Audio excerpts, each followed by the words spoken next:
I'm gonna come.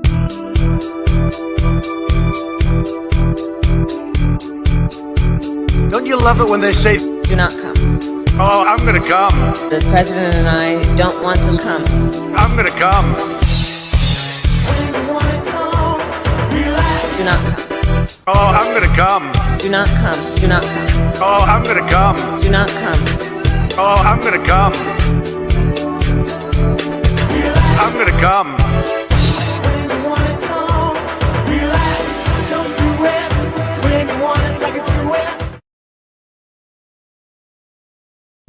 LGB. LGB. LGB. LGB. They say LGB everywhere I go. LGB. What it means, I don't know. LGB. Whatever it is. LGB. Kamala, help me, please. Please. Alrighty then. Thank you. LGB. That let's go, Brandon, right? LGB. This means let's go, Brandon. Go. LGB. Sounds like let's go, Brandon, I guess. LGB. All right. Let's go, Brandon. I am Cornholio. Chant LGB. Right wing and left wing. LGB. Go, you know the thing. LGB. If you don't sing, get back. LGB. And you ain't black. LGB. Let's go, Brandon. LGB. Let's go, Brandon. LGB. Let's go, Brandon. FJB. Let's go, Brandon. I'm Joe Biden, and I Forgot this message.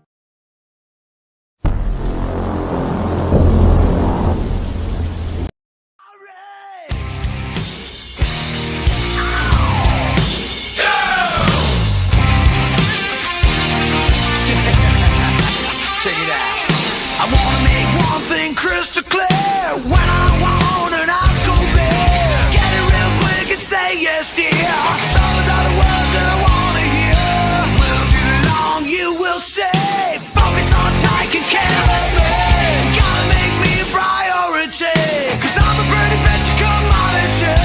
Dear old dad, well now he's dead. When he was alive, he always said, make those bitches take care of you. Cause that's what women were born to do, yeah. That's what girls are for. That's what girls are for. Clean and bacon, hot love making. That's what girls are for. That's what girls are for. Changing directions, giving me erection.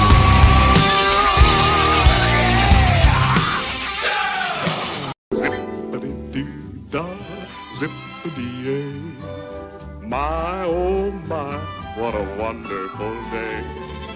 Plenty of sunshine heading my way. Zippity-doo-dah, zippity-yay. Mr. Bluebird's on my shoulder. It's the truth. It's actual. Everything is satisfactual. Zippity-doo-dah, zippity-yay. Wonderful feeling, wonderful day. Loneliness is the coat you wear, a deep shade of blue is always there.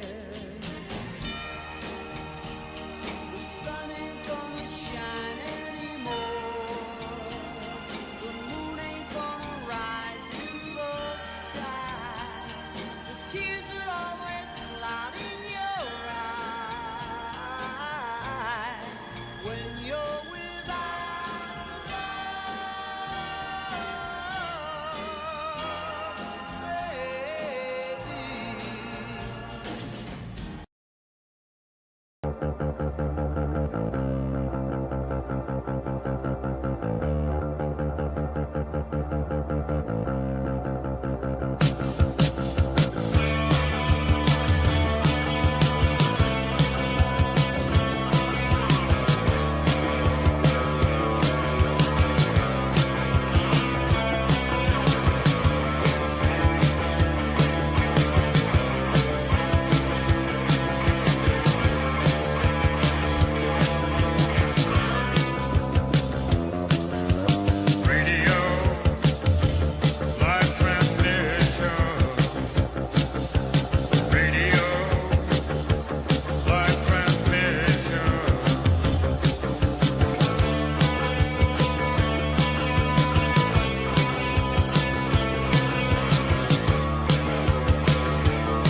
Hello, everybody.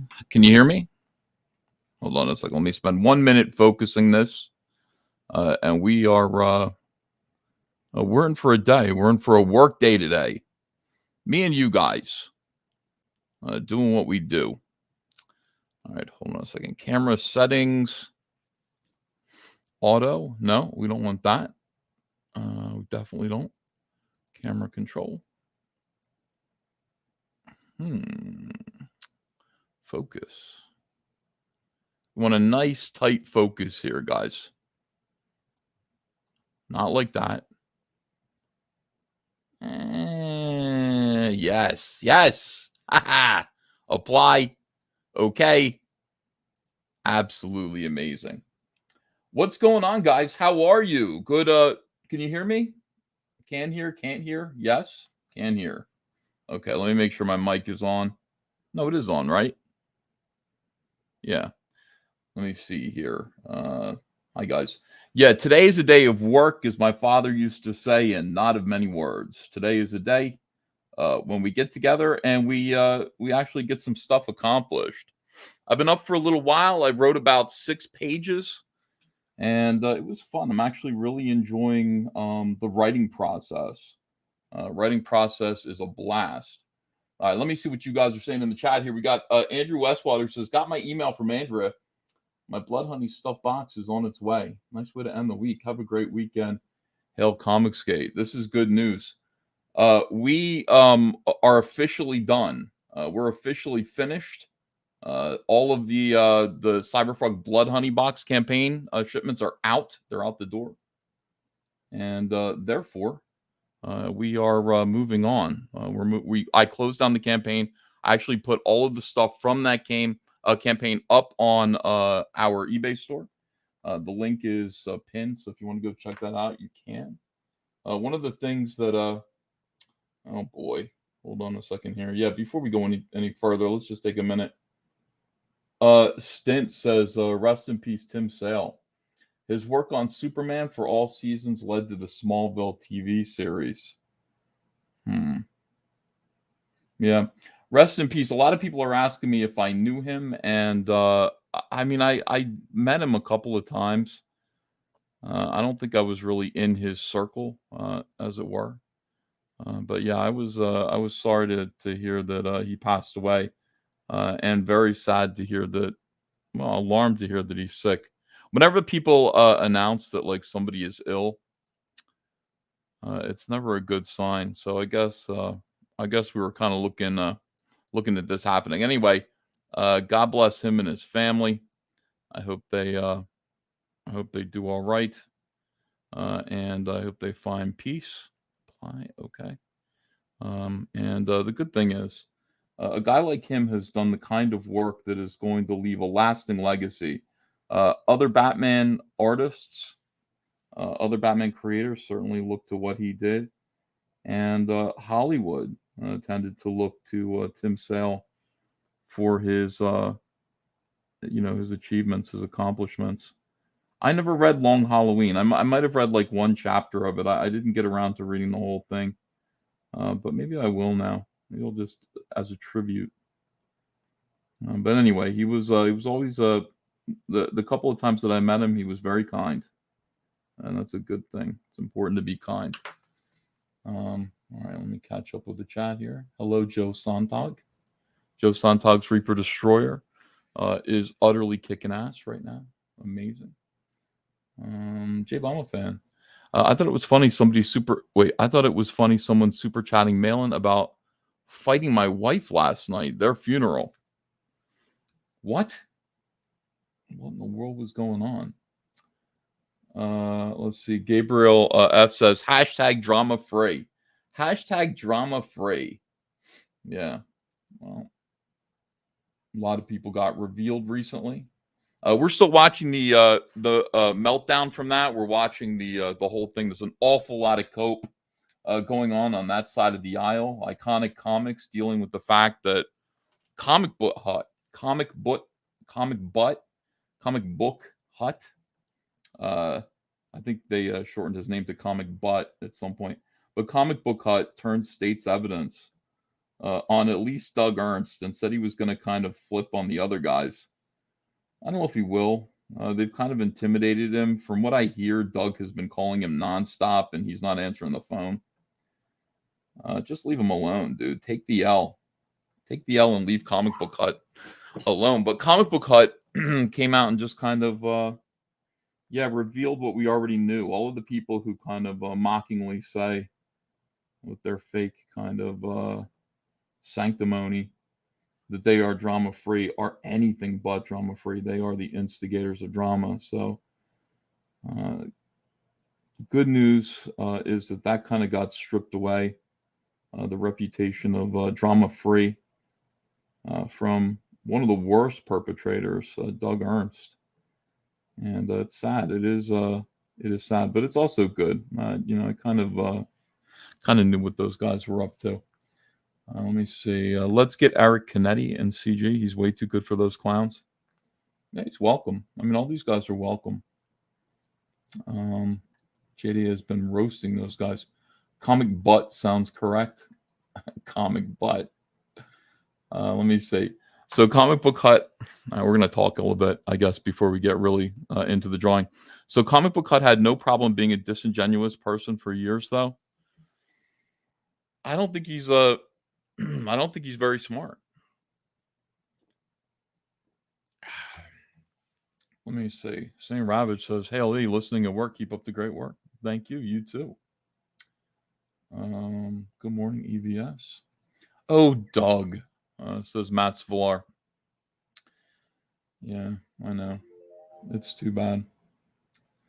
Good morning, Comicsgate. Comic Book Hut crawled into a hole and buried himself, says Helmet Dork. I guess. I don't know.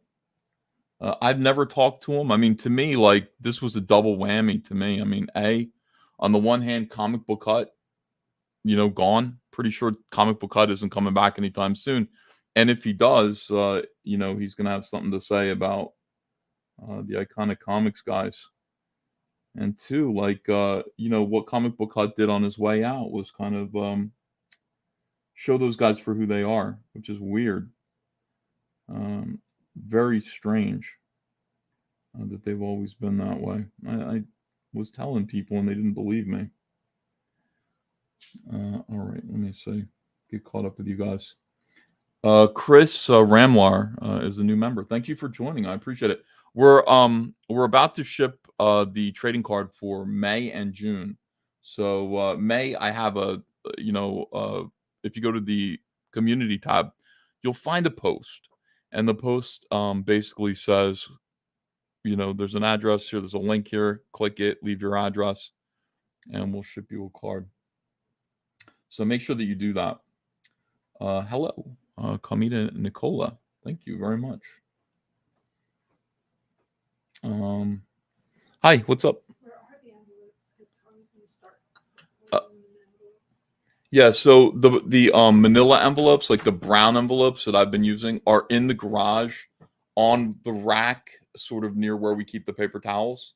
There's like a crate of them. We have at least 10,000 of them. I would say on the safe side, well, you would know because you've got the. I would say make 500 of them to start, but anywhere up to 1,000. Yeah, that is the channel member card getting ready to be shipped out. So now's a good time to join if you haven't yet. Andrew is taking care of that.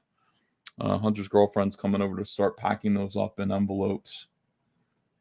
All right, let me see. I feel bad for I don't feel bad for him at all. I don't feel bad for anyone involved at all in this situation, except for me. I feel bad for me. I'm the real victim here, as I've been saying all along. All right.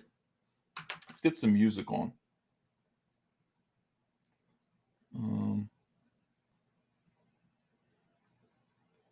What are we listening to today?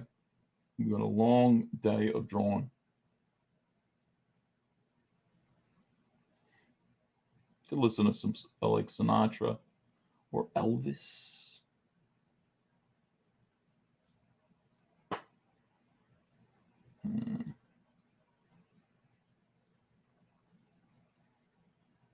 We'll listen to New Wave again. That's what we do.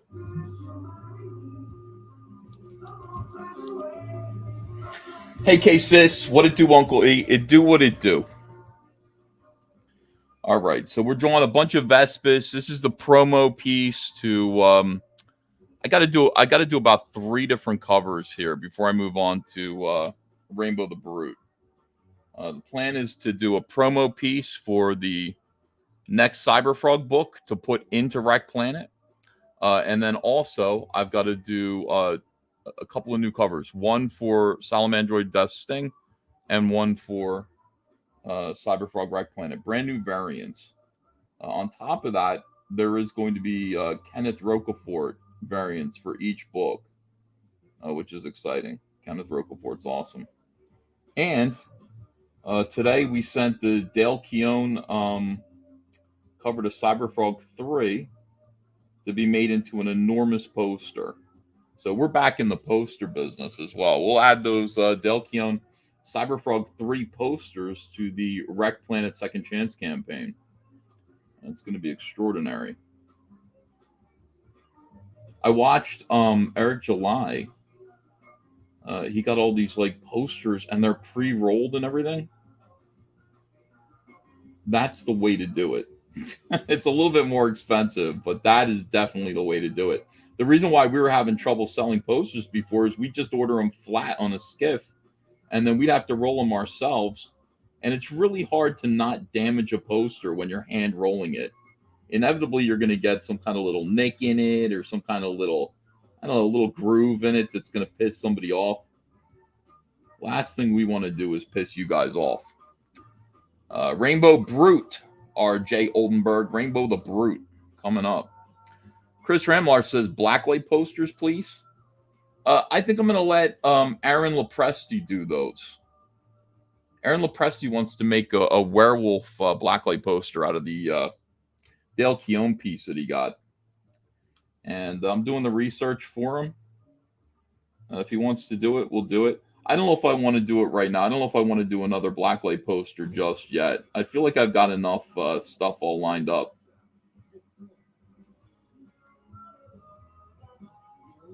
Yes.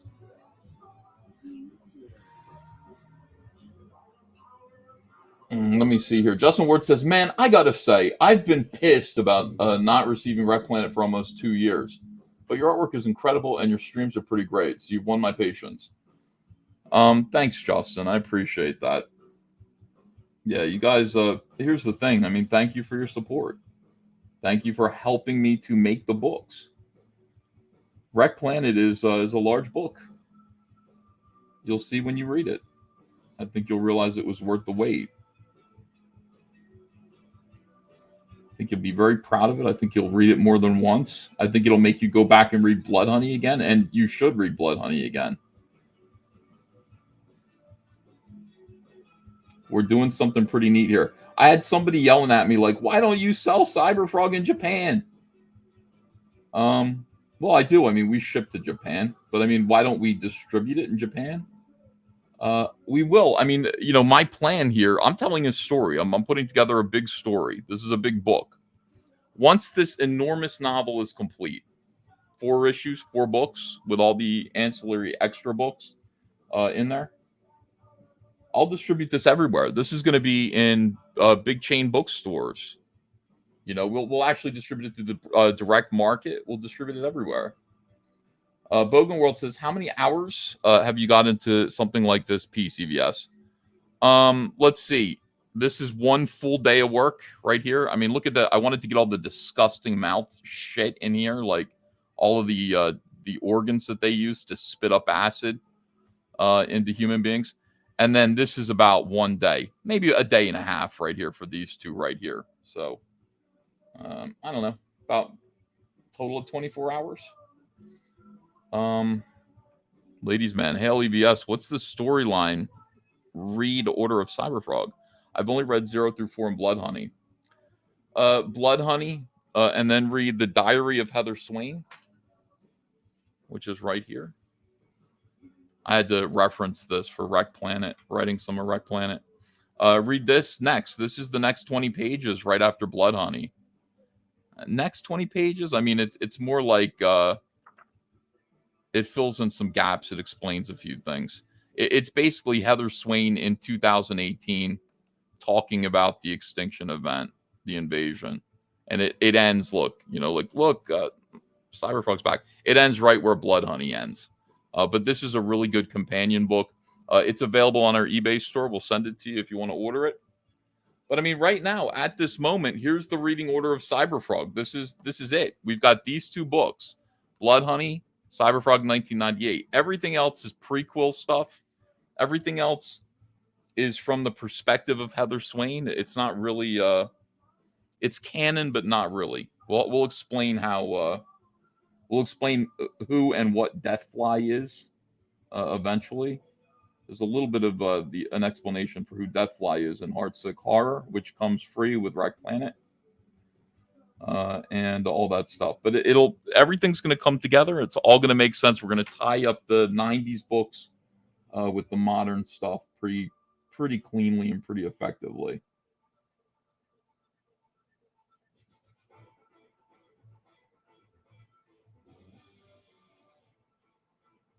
Just sent Eric Weathers about 4 more pages and a bunch of corrections. So I'm looking forward to getting those. We'll probably read those once he sends them over. He's really quick. I told Eric Weathers, like, dude, I will pay you extra if you bump my stuff to the front of the line. Like, the minute I send you over script pages, letter them. If you're conscious and if you're awake.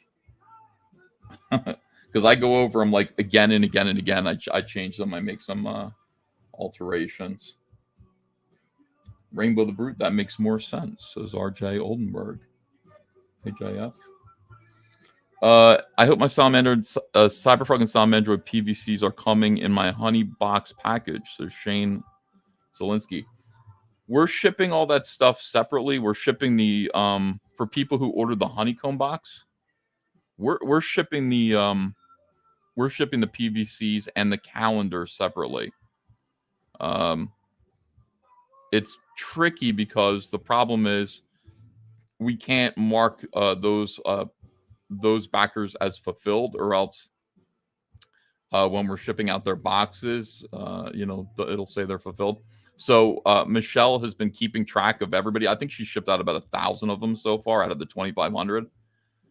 She's coming back to work on Monday or Tuesday, and we're going right back to work. Don't quote me on this. Anything bad can happen, but I think I'm under the impression Monday or Tuesday, Michelle's coming back, and she's going to have her list of where she left off, and we will resume shipping the Salamandroid and Cyberfrog PVCs to honeycomb backers. But like I said, anything can happen. That is the plan right now. We've got Blood Honey box finished, and that was great news. That got something really big off of our plate. Let me see here. Got my frog box email from Andrew. Thank you. Any update on international PVCs, please? Got 2 sets on order. Are they just the PVCs? International shouldn't be any different. I mean, we're shipping all of them. So, like I said, if you just heard what I just said, they will be. They should be on their way soon. Let me sell some stuff. Hold on, real quick.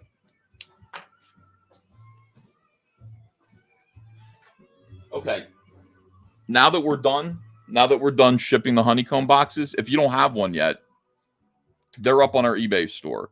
Now we've got we had a little problem. About 100 of them came with slight damage to them. As you can see, like right here. See this little ding? I mean, that's enough for me to pull this off the line and not send it to somebody who paid full price. But what do I want to do? Throw this away? Like, this is perfect in every other way. It's just got that one slight imperfection, and don't we all? So what we're doing instead is we're offering these at a 60% discount. You can get an imperfect, we call it dinged and dented, Cyberfrog Blood Honey box. Okay, if you don't mind that it's not perfect, you'll pay $20 for this, plus shipping. These are up on our eBay store now while supplies last. Go over there and find the Cyberfrog Blood Honey box dinged and dented offer. Once these are gone, these are gone. But yeah, like if you don't mind a flaw, like sometimes there's a little crease here, something that we didn't like, If you don't mind a little flaw, and you're gonna, put the books on them, but look how nice this will look on the shelf. It doesn't really matter. You'll pay 60% off for this. So these are $20.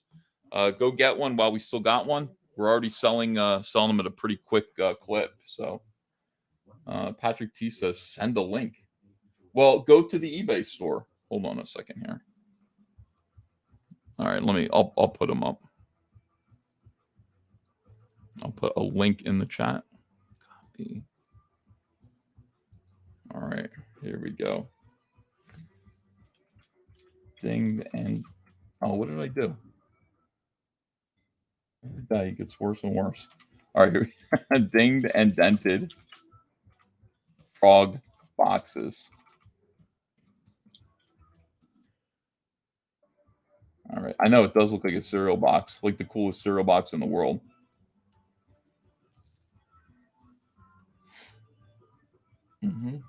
All right, there we go. I'm pinning this. I'm replacing the other pin message with this one. So feel free to go over there. Thank you. You like my shirt today? Hugo Boss. Hell yeah. Hugo Boss had a good eye for clothing, uniforms. That guy knew what he was doing. All right, back to work.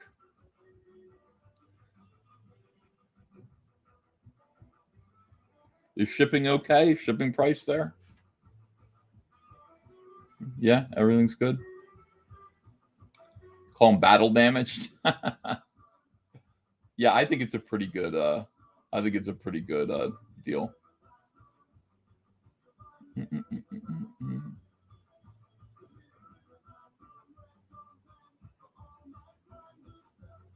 Skull Eater, if your box is imperfect that you ordered, if your box was damaged in shipping, let us know. cyberfroghelp@gmail.com, and we'll send you a new one.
Also up on our eBay store are the new Dale Keown acetate books.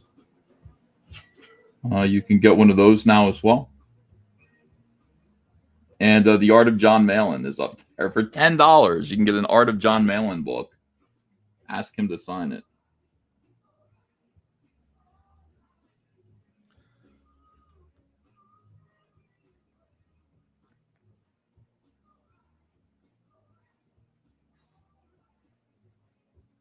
Thanks, everyone. Appreciate it. A lot of compliments in the chat.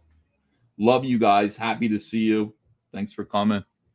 429 people on a beautiful Friday morning. Andrew is upstairs working, packing things up, and I think Hunter's coming over, so we'll send him over to the post office. Get all this stuff out to you. We ship same day. We don't mess around. That's what customer service is. You order from us, eBay tells you it's going to take like a week. It gets there in 2 days.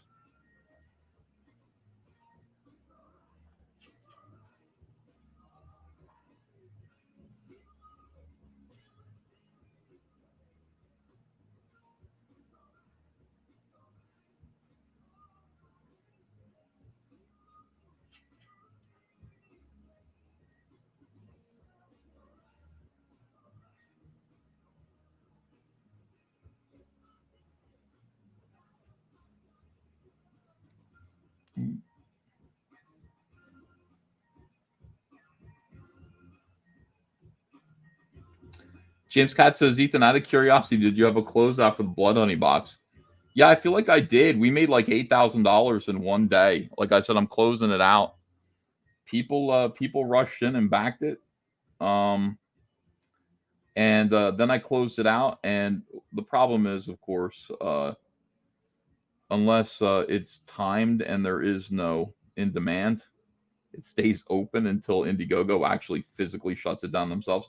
So it stayed open for another 3 days, even though I'd requested it that it closed down. But we fulfilled it, and it's done. All the product is now on our eBay store, and you can get it much quicker. So if I were you, if you missed out, all remainder product is up on eBay. All of it, I think. Could be wrong.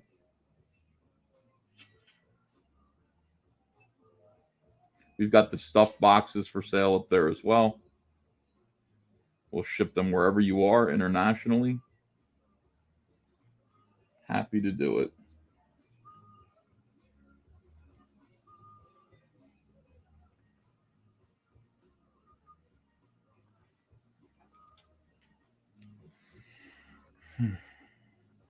Jeremy Peterson says, just got your Blood Honey box today. A very satisfied customer. Thank you. We make good product. We really do. There's no doubt about it. Top notch. Will you be putting any of the silver or ghost editions on eBay? Yeah, Diano, thanks for £5. Yeah, we'll be putting those up. I got to count them. I don't know if we have too many of those left, but I took a picture of them, and I'm getting ready to launch the. You call it an auction? What do you call it? Like when it's not really an auction, but yeah, it'll be up on our eBay store pretty soon.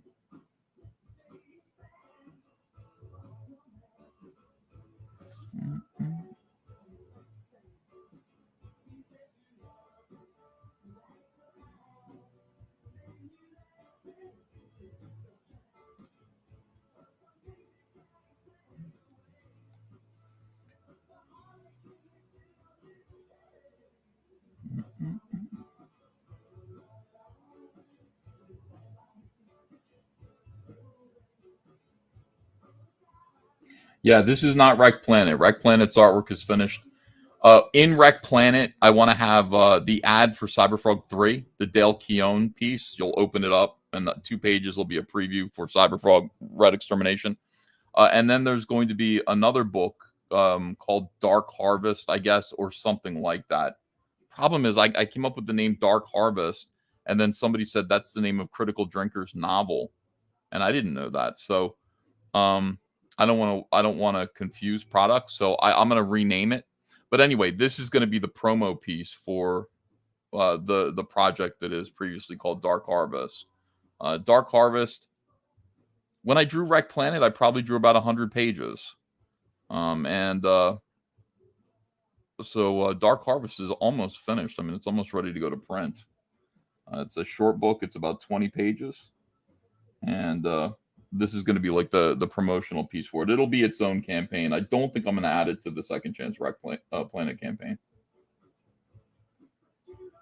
I want to like do the Second Chance Wreck Planet campaign, run it for maybe 2 months, and just pull it down and then move on to something else. William F says, looks awesome as always. Take your time. It gets here when it does. I've been enjoying you and JDA streaming together. Thanks, William F. I hated JDA like a year ago. I really hated him. I saw him as a problem for me. He was somebody who seem to want to cause me trouble. And there are a lot of people like that. In fact, most people, it seems, want to cause me trouble. I attribute it to jealousy. It's got to be.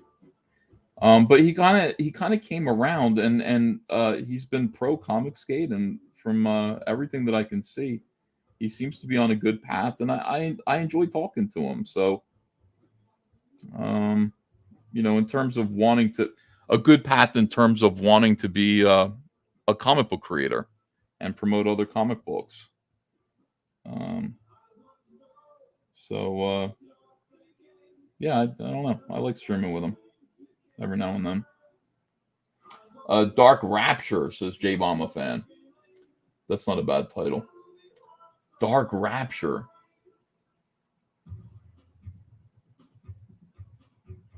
The rapture is when like the holy, the just are ripped off the face of the earth, right? That's an interesting that is an interesting concept, J Bomba fan. J Bomba fan, if I use that, I'm gonna send you a couple $100. How do you like that? Not that you need it, but I like to pay people who help out. JJW says, can you talk about the process in which steps you skip? Talk about the process of what I'm doing here. Sure. I look at art. I look at drawing a piece like this as a diorama. Remember making a diorama, kind of a 3D sort of thing? It's easy to draw the way that I draw when you can think of when you're thinking about space. This guy's in the foreground. This Vespis is right here in the foreground. So that's the first thing that we're going to draw, because everything else is going to be behind him. And really all I need to do is just draw blue. As you can see, there's another Vespis here and another Vespis here. And that's all I've drawn of them so far. That's all I need to draw. Start with this, and then you just kind of go, what's in the foreground of this Vespis? And clearly this antenna is the thing that's in the foreground. So you draw the antenna, you draw everything that's behind it.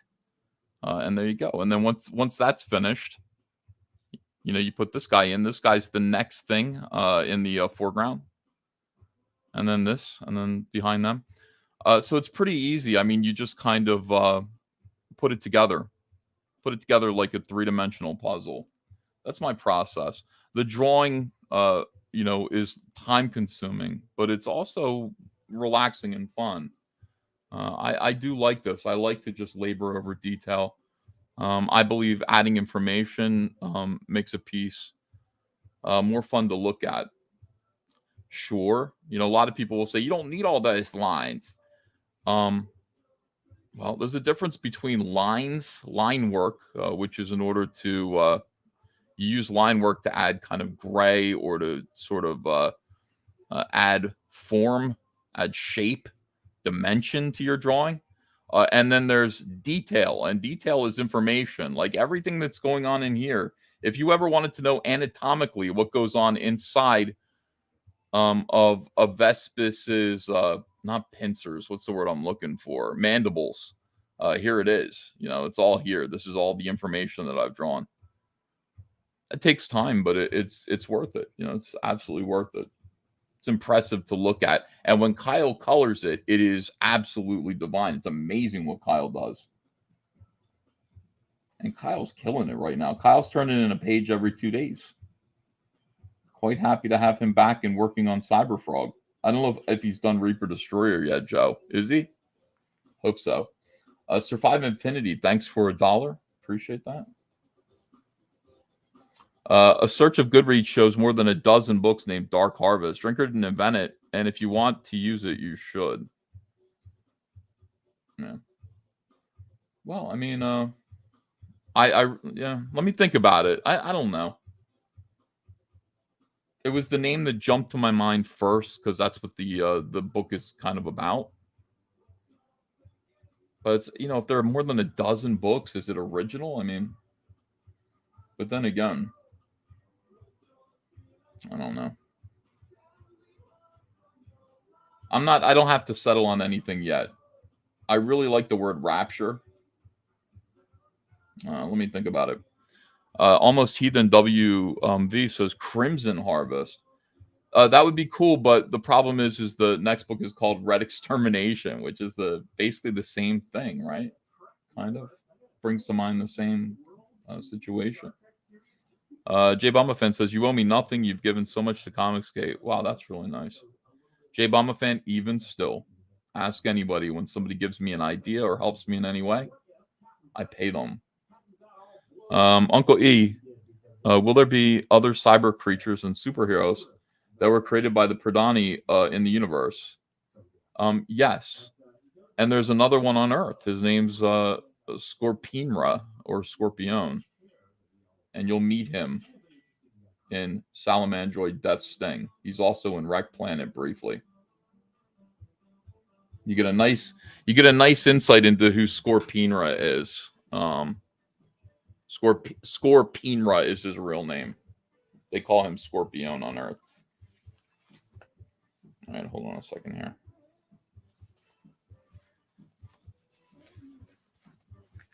But I mean, the Pradanians have done this many times. You know, they've tried to intervene in worlds that the Vespas are trying to destroy. So,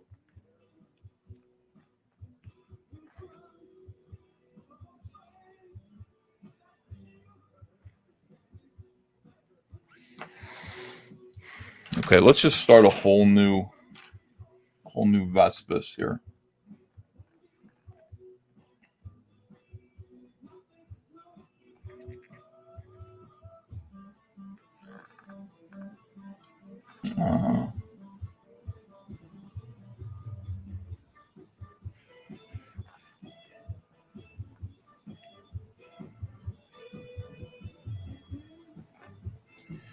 It's like I've almost memorized how to draw a paper wasp.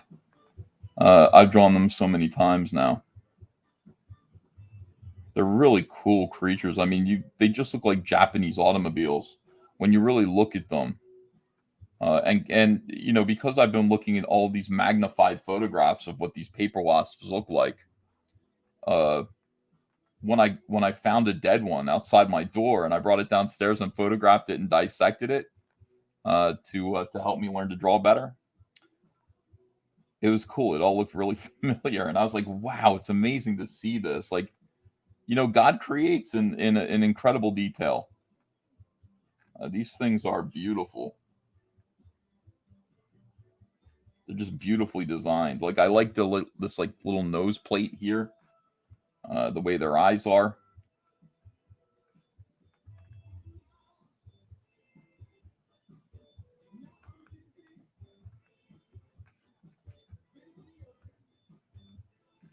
All right, how are we doing? Let me just check real quick and see the supplies of the Dinged and Dented books.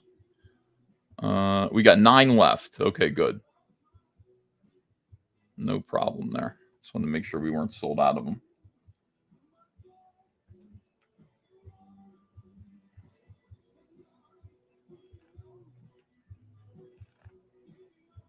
I'm gonna open his mandibles a little bit. Am I? No, they're I'm gonna close them. Okay.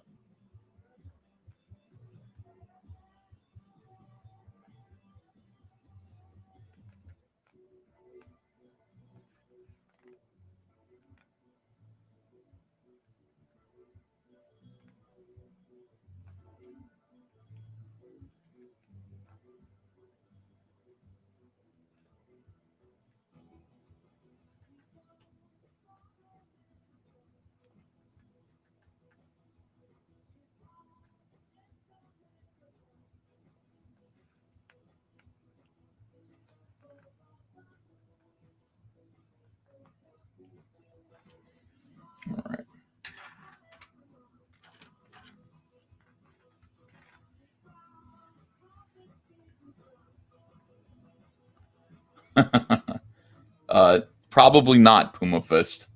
Puma Fist, come up with some good ideas.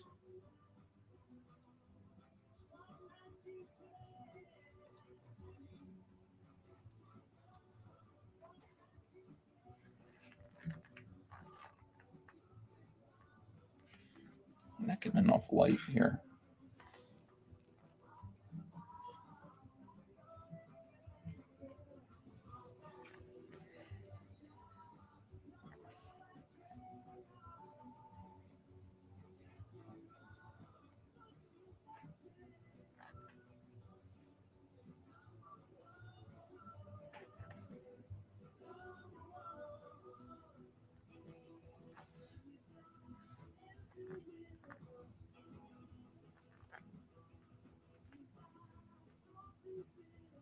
Yeah, I like the idea of like finishing this book up and then having kind of a collected edition that is 400 or 500 pages and just putting that everywhere.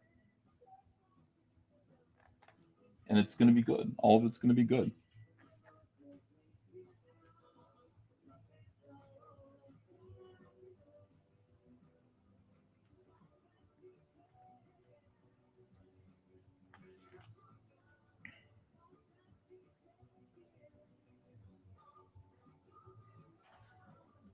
Because you can see I'm like sketching in the wasp now, sketching in the Vespis. This drawing clearly Vespis high school mean girls. Thank you for $2, Random McRanderson.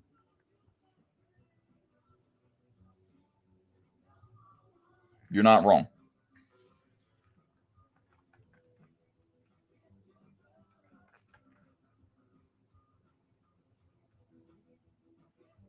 Yeah, we're having a local scandal here where the high school that Hunter went to and that my stepdaughter goes to, there is some girl there. I mean, it's amazing how internet culture, like I'm used to it. Adults can kind of put up with this kind of internet bullying. But like you can't escape this anymore. Like this is not escapable. It's going to change the entire world. It's going to change like what it's like to be a teenager at school, because there's this kid, this girl who's running a kind of gossip column about her classmates on Instagram, complete with photographs. Like, look who was kissing who. Look who was caught smoking in the boys' room. And you know, can you imagine this? Like just walking around doing kind of a bleeding cool style Instagram account that all the kids know about. The parents actually called the police over it, but it's like, what do you do? Like that's, yeah, Gossip Girl, like for high school, like for real. And it's like a daily thing, and it's like, you know, I don't know. But I mean, that's pretty messed up. So, you know.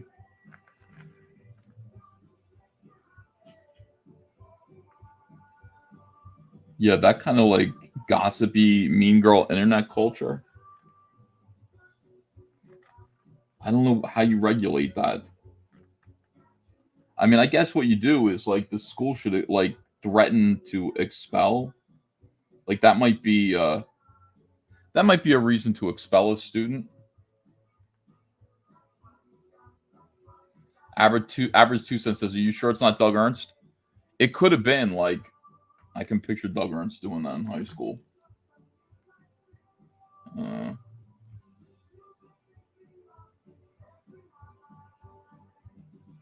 me see something here.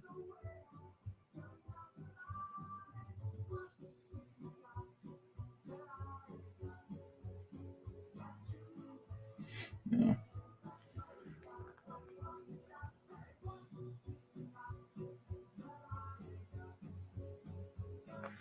What do you think about that? Is that a reason to expel a student? Keen says the reaping of the weeping. Energy Comics, thanks for $10. Just because you are who you are. EVS. Hey, how nice. Thank you. Appreciate that.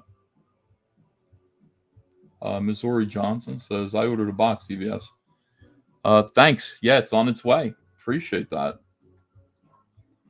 Expel her sounds like free speech to me. We need more shame in the world, not less.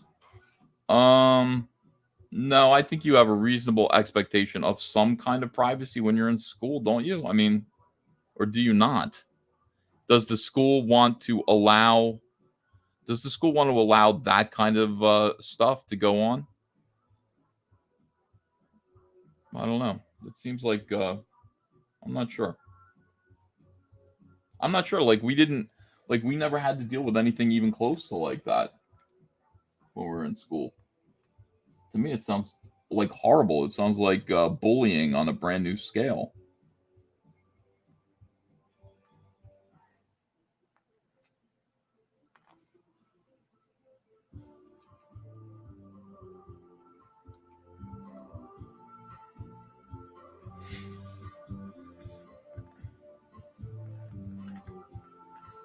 Java the Creator says, how about being a good person and getting your book out on time like good Christians? Tim Lim and Doug Ernst. Yeah, right. God, the whole thing was like just one big kind of scam. One big pose.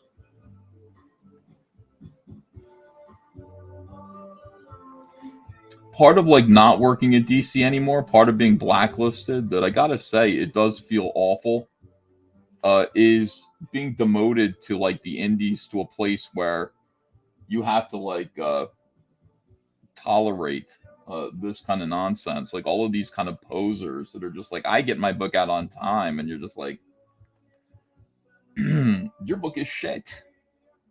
Your book is shit. Congratulations for it being on time, but you know, it's not what I'm really trying to go for here, and your book would never cut it in the big leagues. Can't just be about that. Timeliness is important. I acknowledge that. But creating product that I'm going to continue to sell for the next couple of years. I mean, let's face it, like Blood Honey has been on sale and it sells like crazy every single day. You want to make sure it's good. You want to make sure it's the best that you can do anyway.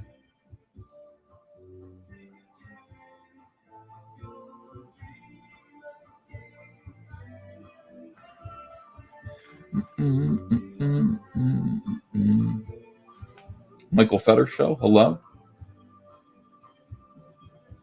Be a good Christian person. I mean, now save it till the morning after. You need to be. Wait, verbal gossip isn't bullying. Posting uncompromising photos of fellow students online is. Yeah, I agree.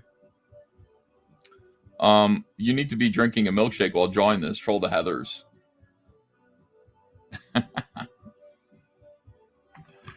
Yeah. I'm not drinking any milkshake. I'm trying to cut down on sugar. I went upstairs today and again just cried. I gotta fix myself. I don't know what it is. I need sugar. And I know there's ice cream upstairs in the freezer. God, I'm so fat. How do I kill that? How do I kill that craving? And I have sugar and then I have absolutely no energy. I just feel like garbage 2 hours later. The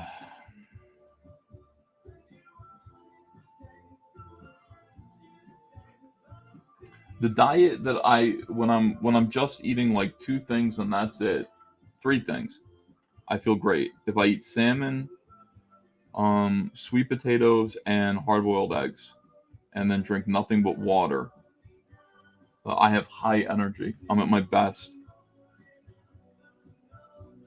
But I get bored of those things.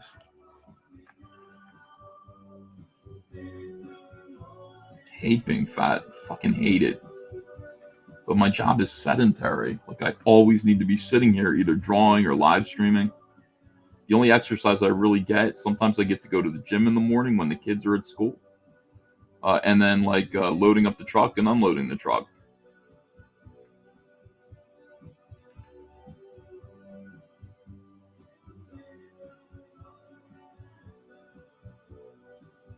That's why a lot of comic book artists are heavy. Don't really have a lot of time to get out of the chair. We have to provide entertainment to the world.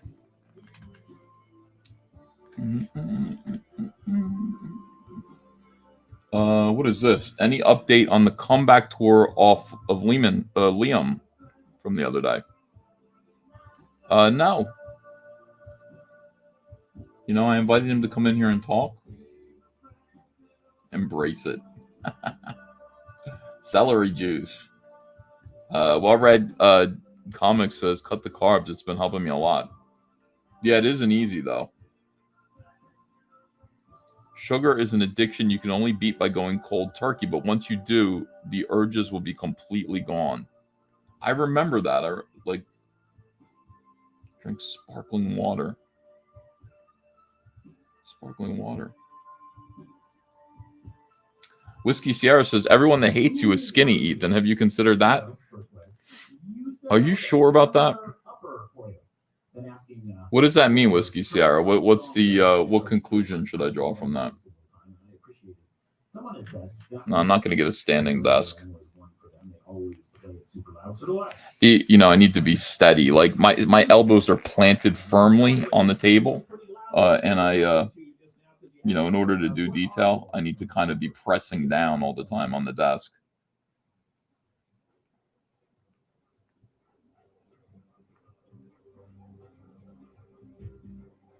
Standing desk wouldn't work. I wouldn't have the leverage. Sure, that doesn't make any sense. Yeah, Scott Kurtz is way fatter than me. Comic Book Hut is not skinny.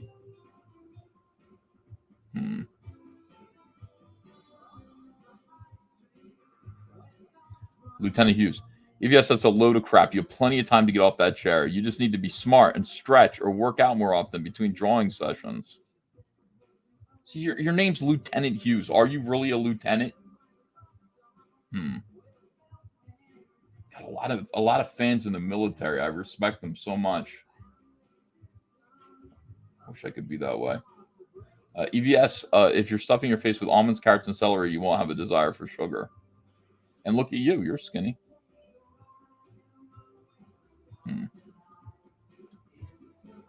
Dorby says, you sound pre-diabetic. Go for a walk.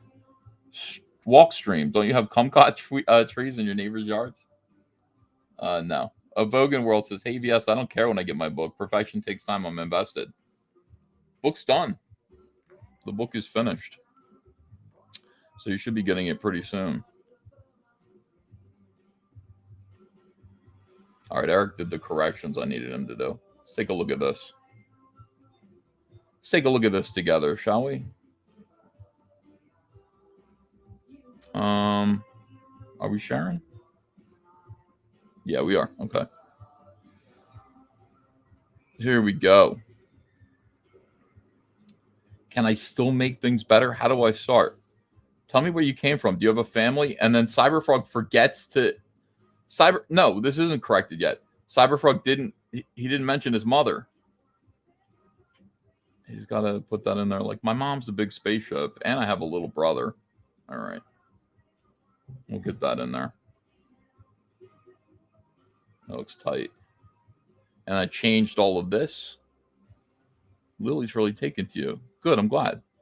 All right. It's all good. It's one of my favorite sequences. Let's see.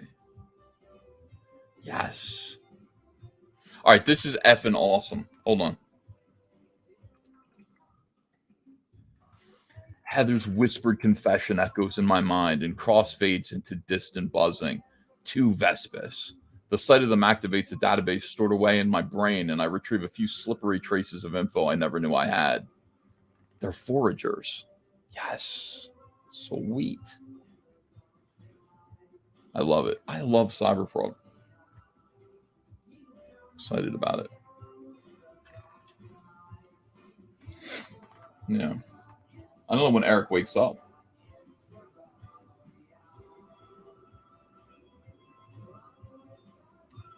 Hold on a second. Scott Kurtz doesn't hate you. He loves you. These guys all hate me.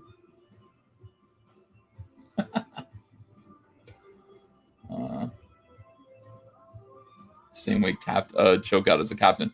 Well, who's Lieutenant Hughes? Is he a character, or is that guy's name really Lieutenant Hughes?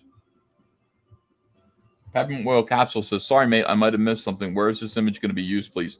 This is going to be an advertisement in Cyberfrog Wreck Planet for the In-Betweener book. There's an In-Betweener book that comes in between Wreck Planet and Cyberfrog 3. And this is the ad for it. It's going to be like, you'll open it up and you'll see this. And it'll say, hey, there's another book. Make sure that you get this book. Eric, are you in the chat right now?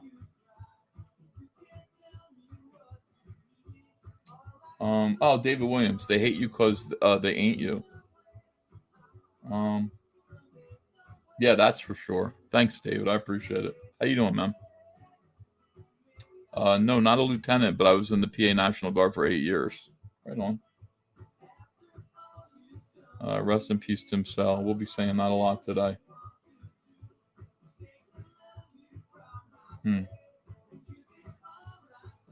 I read as much as I can. I don't read all this stuff.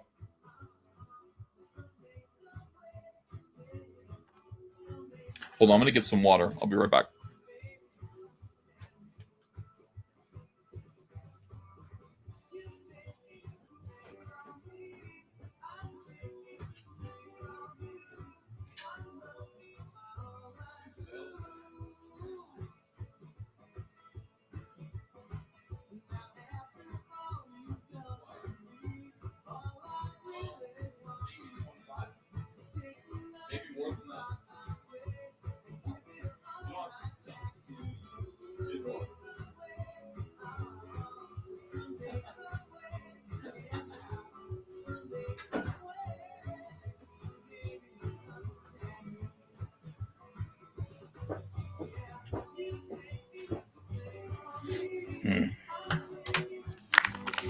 All right, I got 2 bottles of water.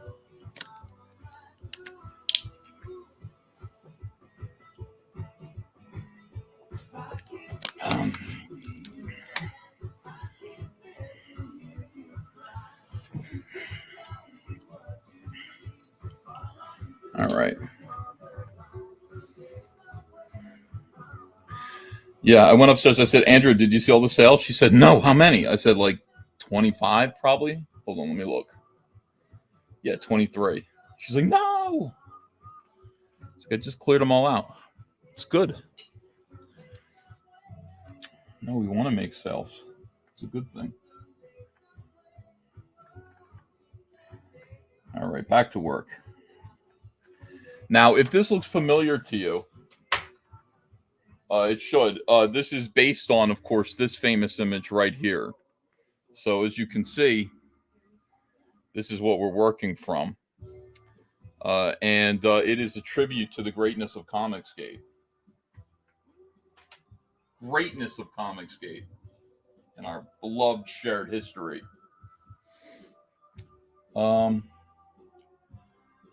My character is Sergeant Marcus Phoenix, Gears of War. Yes. Sweet. Best way to stay fit are sled pushes and pulls, or just construct a Conan wheel of pain in your backyard. Get after it, EVS. No excuses. Thanks, Jim Farner. I need a trainer, though. That's what I need. I need a personal trainer and a nutritionist. Yes, everyone. Yes, it's Comicsgate. And I'm Ethan Van Sciver, your friend. Welcome to Comic Artist Pro Secrets. And we're just delivering one secret after the next. Dark Harvest. Cyberfrog, Dark Harvest. Harvesting them bitches.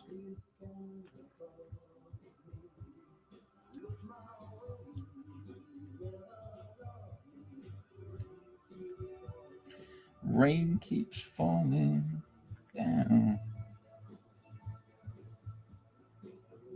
Hang out with me all day, please, and go buy some stuff from our eBay store if you're inclined. Of course, we've got 511 people watching. All the stuff from the Blood Honey box, most of it actually, is up on our eBay store now, so you'll be able to get some. Whatever you want, click the link. This is some George R. Martin BS with the In-Betweener book. Are you ever going to finish the story? Says Dorby. Dorby, why would you want me to finish the story? Wreck Planet is finished. There's another book after that, Dorby. Dorby, surprise. There's another book after Wreck Planet. And that book is called Dark Harvest, I think. And then, Dorby, check this out. There's another book after that, and it's called Red Extermination. There's going to be a couple of in-betweener books with that one, too, to fill in some blanks. And then, Dorby, check this out. There's going to be another book after that called The Green Supremacy. And, Dorby, check this out. There's going to be another book after that called Philadelphia. It's going to be awesome. Never going to be done. Why would I be done? Why would I be done? Never going to be done. We just keep going. But each chapter, each installment is going to be absolutely delicious and satisfying. I promise you. You're going to love it and you're going to want the next one. We don't mess around here.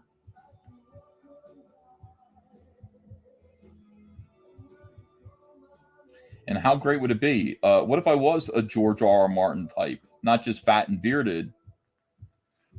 But what if Cyberfrog became something? And it became something because you allowed it to exist. Because Comicsgate happened. Can you imagine? Can you imagine if this became a movie or a TV show, a video game in the mainstream? And folks, it's going to happen. It's simply going to happen. There's too much buzz, get it, around this book. It's inevitable. And it's going to happen because of you and me. Not Cecil, though. You can be proud of your part in that.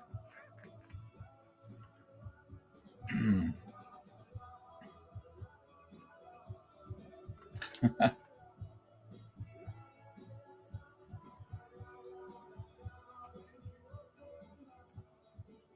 don't know. You know, maybe you just plain weren't looking while you were absent. Frogs of Winter, says Dorby. Maybe that's what I'll call the sixth book in tribute to the great George R.R. Martin.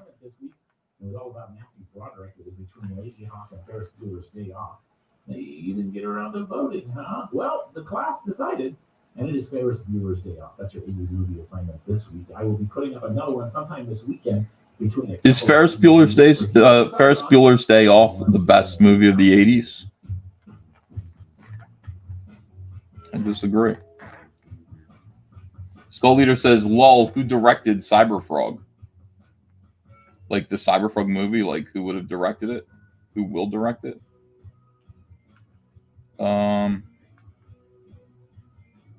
Johnny Depp.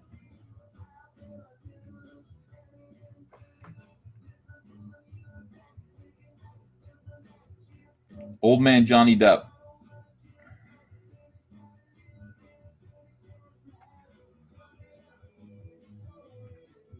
This book represents the destructive pain of the culture war and tributes those who survived it.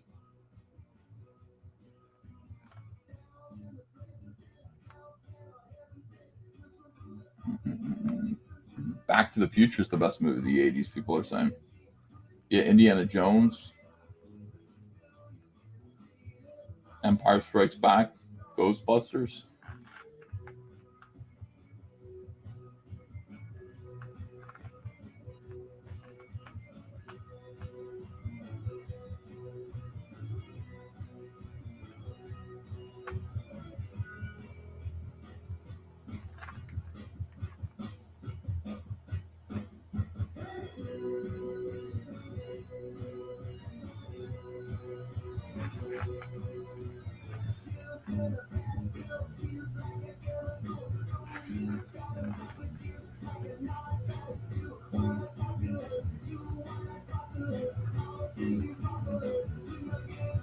Yeah, a lot of good movies from the 1980s. But what is the quintessential movie? Not even the best movie, but the movie that says, you know, I'm the 80s. This is the 80s. I mean, it might be Ferris Bueller. Or it might be Breakfast Club or something like that.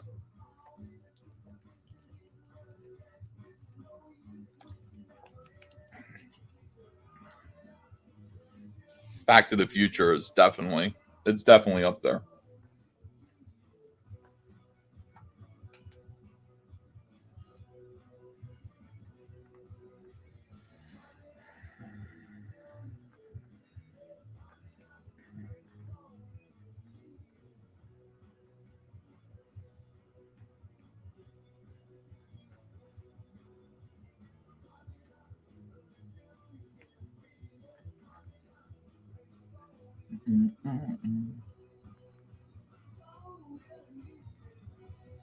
Howard the Duck is not the quintessential movie of the 80s, Ryan Johnson.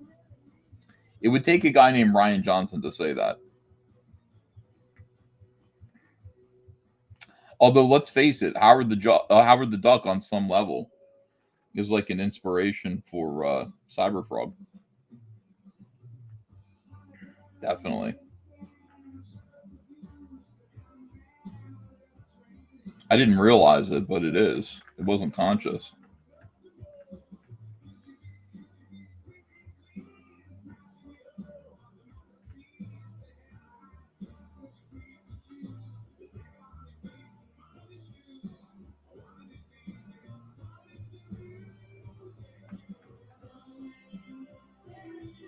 I would like Cyberfrog the movie to be directed by Tim Burton. And it'd be a success. Finally makes a weirdo movie that's good. Cyberfrog in the same vein as Mars Attacks. God, that would be cool, actually.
Okay.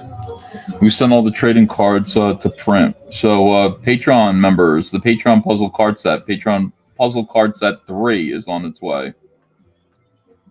Should be about a month. And we'll have puzzle card 3 ready. Which I think is cards 19 through 27.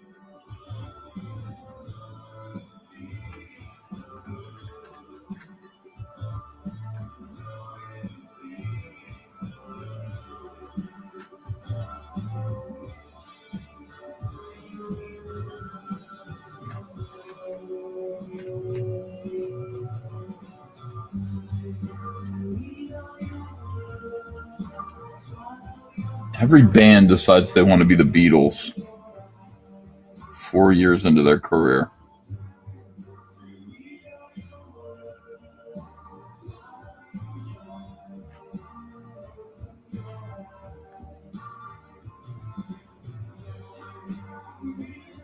Pretty sure everybody in my chat hates the Beatles. Every time the Beatles come up, everybody says the Beatles suck. The Stones are better. I don't know. That is not my opinion. But you know what? I didn't grow up listening to the Stones. I barely know any Rolling Stones songs. I know every Beatles song, forwards and backwards. Every single note of every Beatles song is familiar. All I listened to when I was a teenager. The Beatles and Depeche Mode. Depending on my mood. F the Beatles. People are saying F the Beatles. Swine Dog says, blasphemy, the Beatles rule. People who say that crap are just trying to be cool or something. That makes sense to me.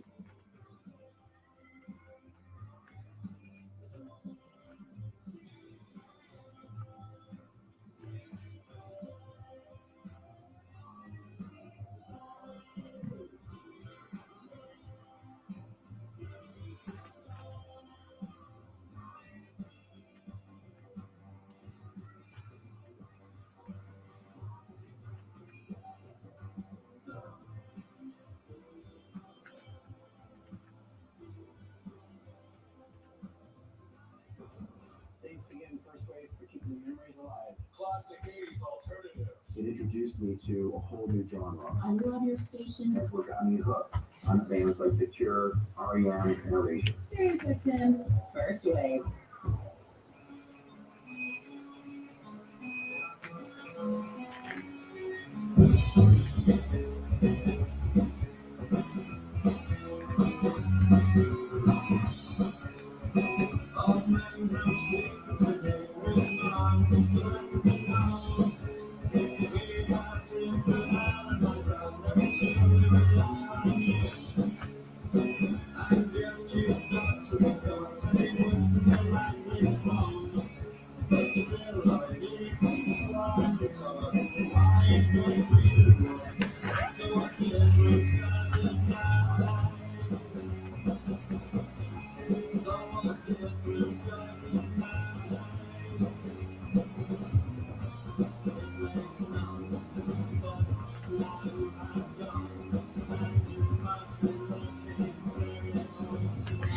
Every girl I went to high school with wanted to fuck Morrissey. I said, he's a homosexual. Doesn't seem like it's worth your time to think about him. Why don't you start thinking more about me? Turns out he wasn't a homosexual.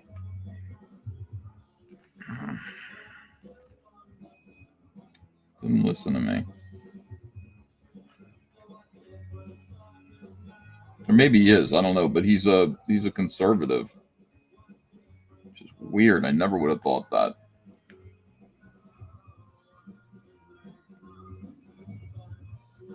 Yeah, Morrissey's completely based.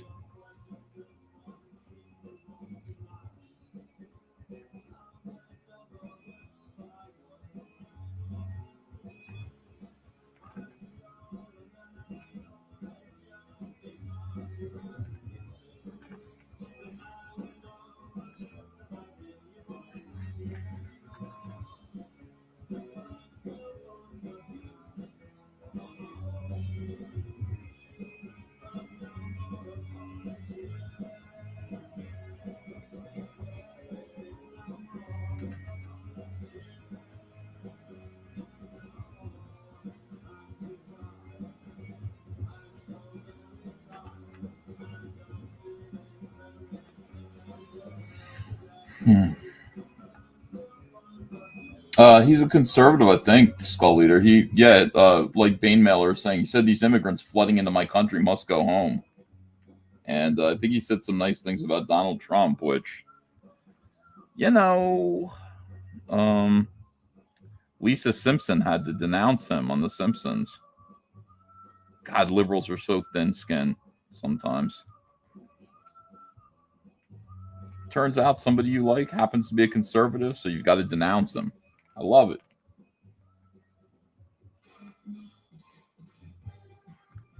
Mr. Joker says, gonna have to get this piece autographed by all those in the original photo. That'd be funny. He was pro-Brexit. Yes.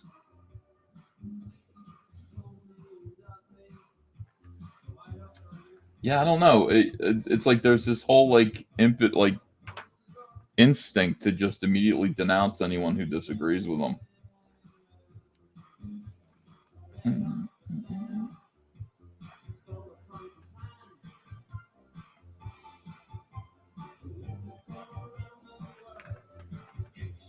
We're living in really strange times. I guess it's the internet.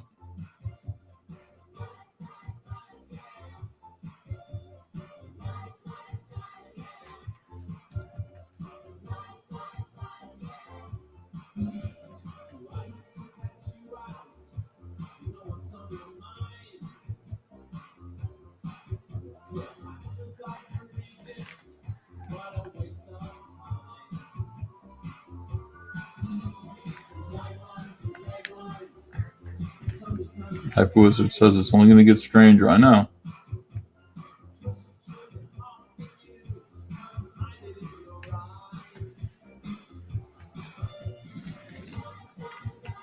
Yeah, it seems like everybody that was popular in the 80s is conservative. Seems like that. I know that's not true, but it seems like that sometimes. I think it's just because Reagan made it so easy to be a conservative. He was a good president and somebody that I don't know, you could kind of like.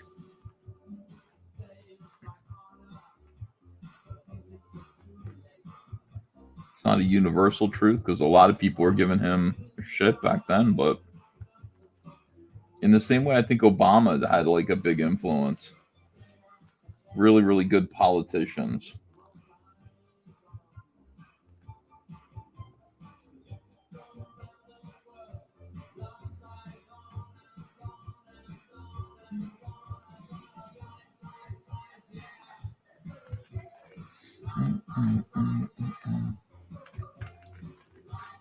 Morrissey was canceled by the British press for loving Britain, says Tree Goblin. That's disappointing.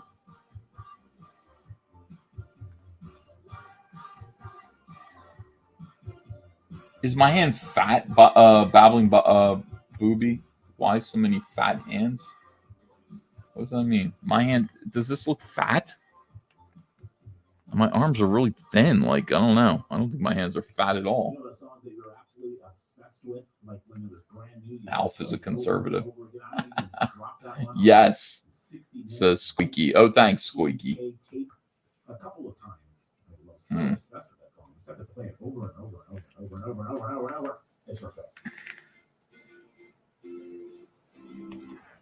Yeah, to me, like I don't care about politics anymore either. Like I can mess with liberals, but to me, it's about like extremists.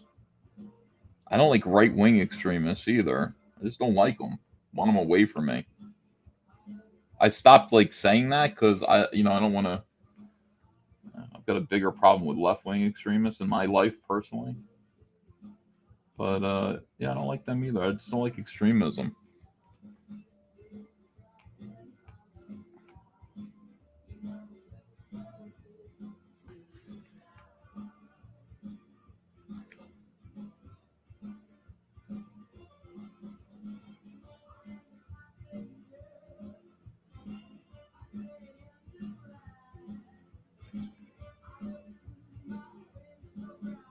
At the same time, my definition of extremism might differ because I looked at the Capitol riots. I don't know what the F anyone's talking about.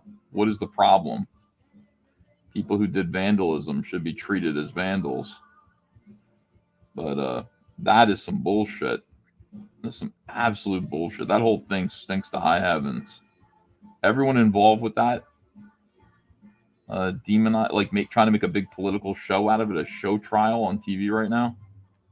All those people are going to burn in hell. All of them. Is that extreme?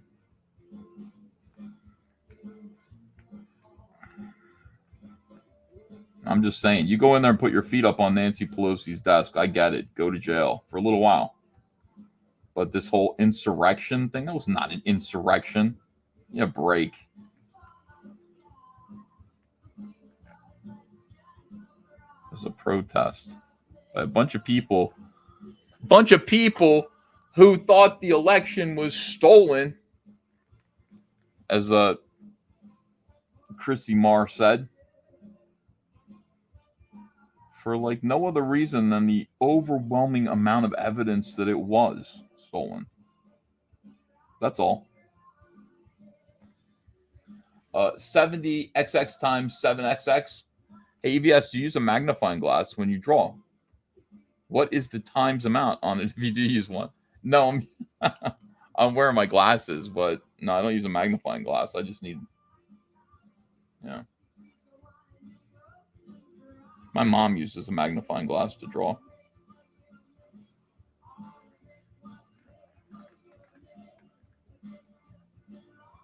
I'm not there yet.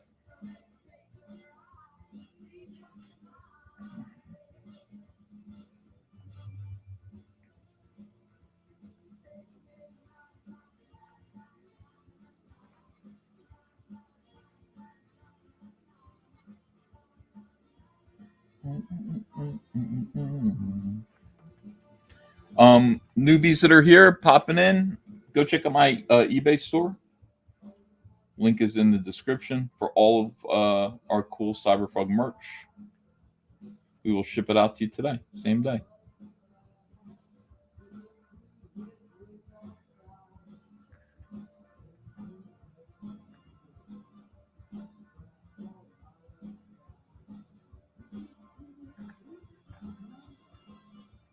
Also, when it comes to a lot of people are asking for the Cyberfrog metal miniatures. We have 16 left. That is it. We're done after that. I thought we had much more than that, but Andrea took me out to the garage and she goes, "This is what we have. Count them up." I was like, "Whoa, 16. That's it, and we're done. They're gone forever." So if you don't have one of those yet and you wanted one, don't wait too long because we've sold 5 of them in the last day, and there seems to be a renewed interest in them. I don't know why.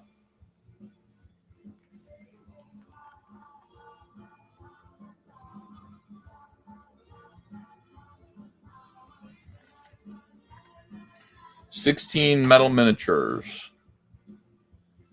Let me see here.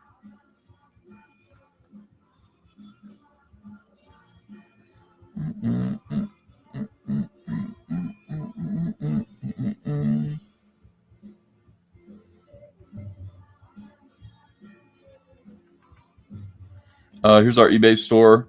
We have the Art of John Malin for $10. This is the perfect Blood Honey box. You can get one without a flaw for $50. You can get one that has flaws for $20. It's up to you. Stuff box here. But and the towels. We only have a few of those left. Let me see here. Oh, this is what I was talking about. The official Cyberfrog collectible miniature. 16 left. And I just guessed. I put 20 in there because I thought we had probably like 80, but we only have 16 left now. So if you want one of these, this is what it is. People are putting these together and painting them. Not something that I'm capable of doing, but all you guys who like Warhammer and these Dungeons and Dragons miniatures, this is it. There are only 16 left. If that's what you want, they're available there. Should get somebody to paint one for me.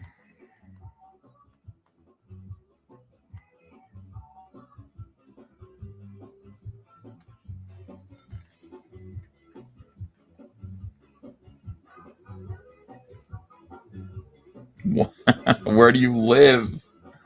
That is hell. What are you kidding me? eBay calculates the cost of shipping.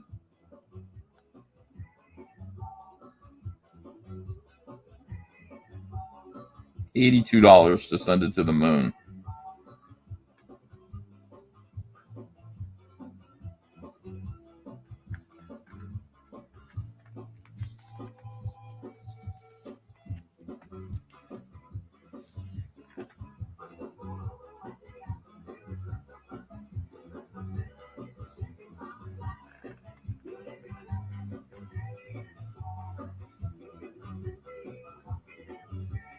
Ruby King, thanks for $2. What size paper do you illustrate for your comic? 11 by 17 inches, which is standard comic book size paper.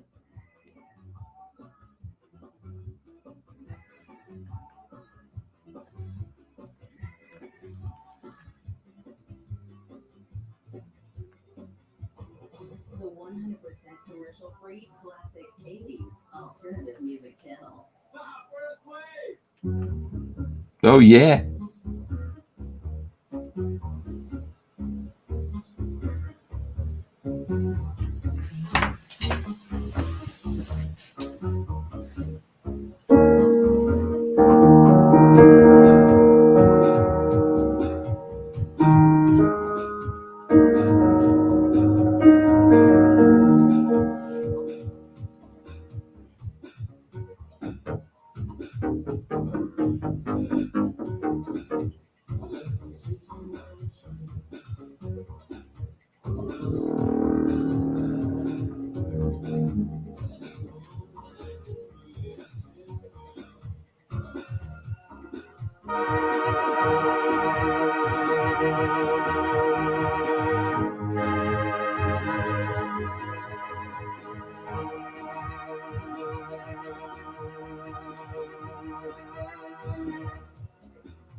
My favorite Depeche Mode song. I think it's one of them.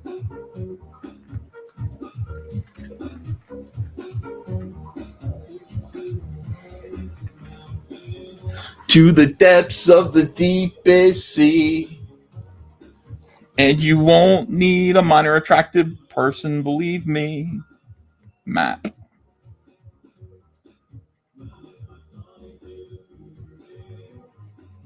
And let my hands do the soothing.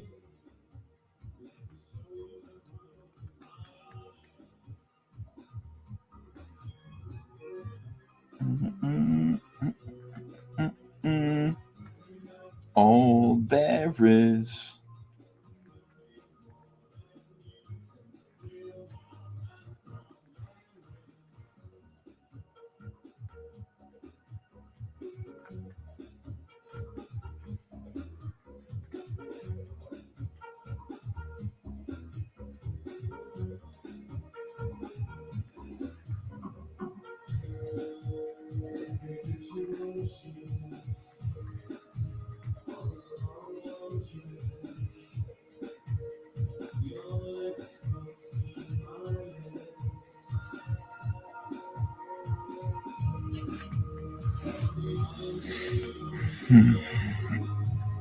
Your hands in motion.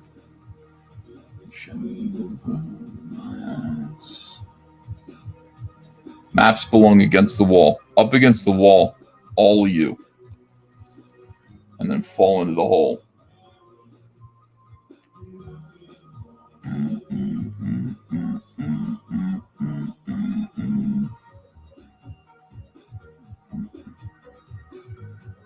Hey, Risey Lee. I don't know. Yeah, I talked to Clint Stoker. He was not happy with me. We did not have a good conversation. So maybe. Brian Suddenly Old says, off to physical therapy. Thank you for a lovely morning stream. To the chat, don't forget to back Broken 2. For real, let's get Broken 2 to 6 figures already. 6 figures.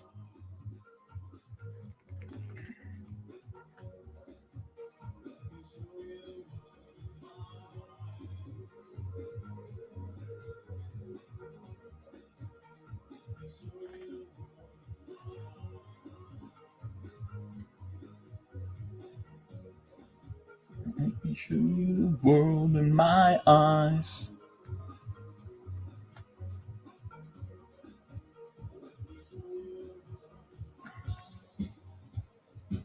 I hope Depeche Mode do something. Even though Andy Fletcher's died this year. A couple weeks ago. Hope they do something again.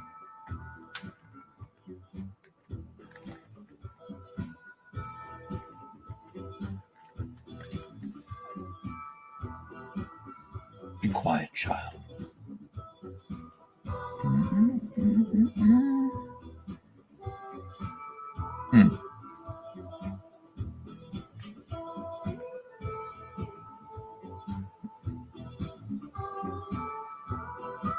Yeah, the Cure cover World in My Eyes. It was great. Yeah, that's probably what happened. Sven, I didn't know that he was doing that. There's a weird thing that happens like in Comicsgate. Like everything will be kind of cool. And then then pretty soon, like you'll talk to somebody again that you haven't talked to in a while. And they're like furious about Comicsgate. It's Doug Ernst and Tim Lim every single time. Every single time. Those guys go and they're dirt worms. And I don't know. It is what it is. I wish him luck.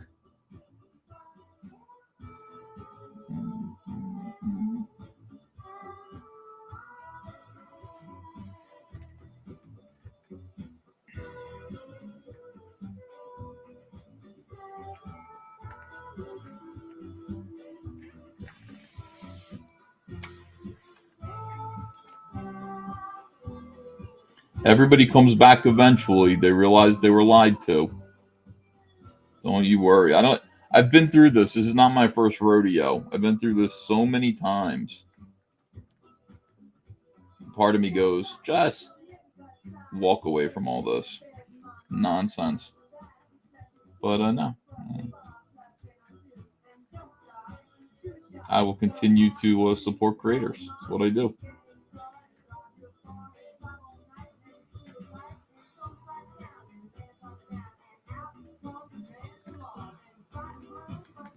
eBay hit me hard with the shipping for cards and figs. Very hard, says GK1. How bad? Like, are you out of the country?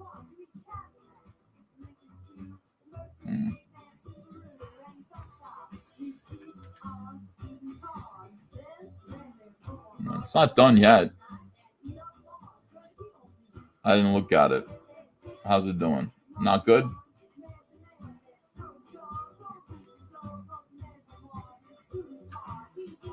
I'd promote it. I don't care. I'd be like my father, just turn the other cheek.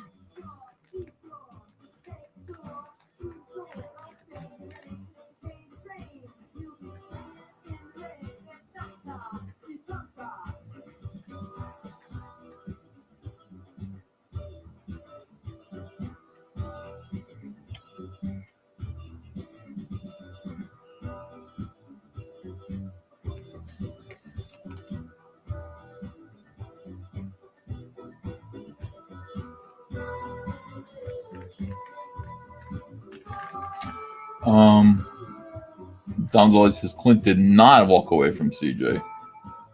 Okay. Peppermint Oil Capsule says, please add the yes, because YouTube won't let me say it in the super chat. Sergeant Laughter's Slaughterhouse channel for interviews, figs, wrestling, cartoon, and comics. Clint made a fatal mistake living Comicsgate. We loved him, says for $2. Wow. Donald DeLay.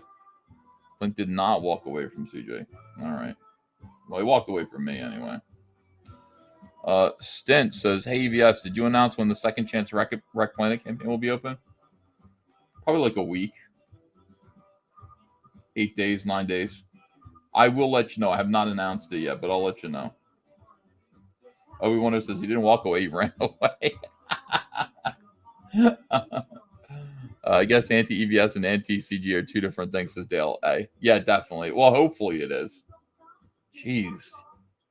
You know, you can't, like, I can't let Comicsgate just be something like, if you don't like me personally, then you can't be Comicsgate. I mean, you know, see, that's the bullshit that people try to spread. It's nonsense.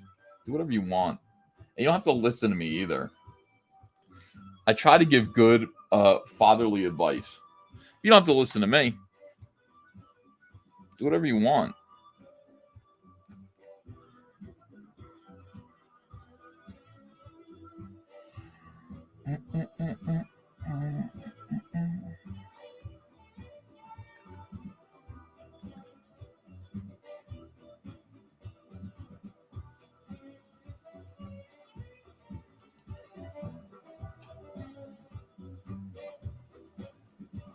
This next band's going to be doing a show in Indiana tomorrow at Pierre's in Fort Wayne. It's logo on First Wave, and they posted a shot of them on stage with Tom Petty and the Heartbreakers. Man, wow. I loved Tom Petty. That was a bummer to lose him.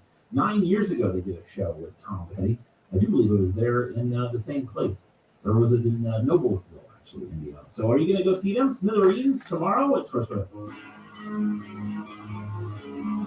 Project Stone Poorly says, Uncle, yeah, I loved your Cecil and John streams. Best CG show around. We did a pretty good one the other night. We got back together. It's hard to get everybody together. You know, it used to just be me with the big show. Now everybody has pretty good YouTube channels, and they're all doing their own shows. So it's not so easy to convince John and Cecil to come join me. It's easy to convince Cecil, but not so much John because, well, John's working real hard too. But yeah, they're like, I love doing shows with those guys. Basically, if I want to do a show with them now, I have to get them in advance. I just, guys, will you come hang out with me? Which is what I did. I texted Cecil and said, I miss you. Come be on my show. And he did. John did too. It was great.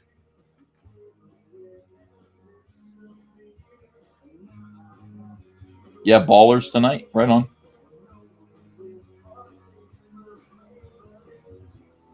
Ryan Johnson, any update on that all caps paper that you wanted to do?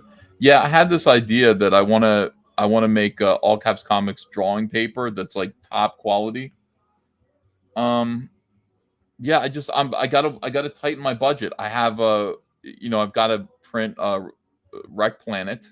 I'm doing a second chance campaign to help with fulfillment costs on that. It's crazy. Can't dip into the Rainbow the Brute money. Action figure money, can't dip into that either. Snowman's its own thing. I don't have the money to do it. I spent all my money. We spent all our like extra money making towels and stuff like that. So, we're rolling everything back into the business. In order to do paper, like I would have to crowdfund it. We just have big campaigns that we got to put out, and we can't mess with it. So I'd have to crowdfund paper. I'm not sure if too many people want to invest in that. Yeah. Any update on the action figures, Tommy? I don't have another update on the action figures yet. They're in production. But as soon as I get some more photos, I will share them.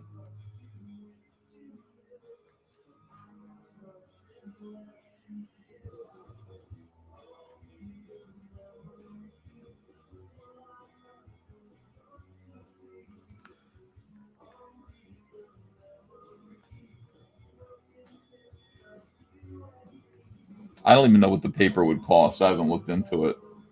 Maybe I could do it with my own money. Not the business's money, but I don't know. I'm like preoccupied.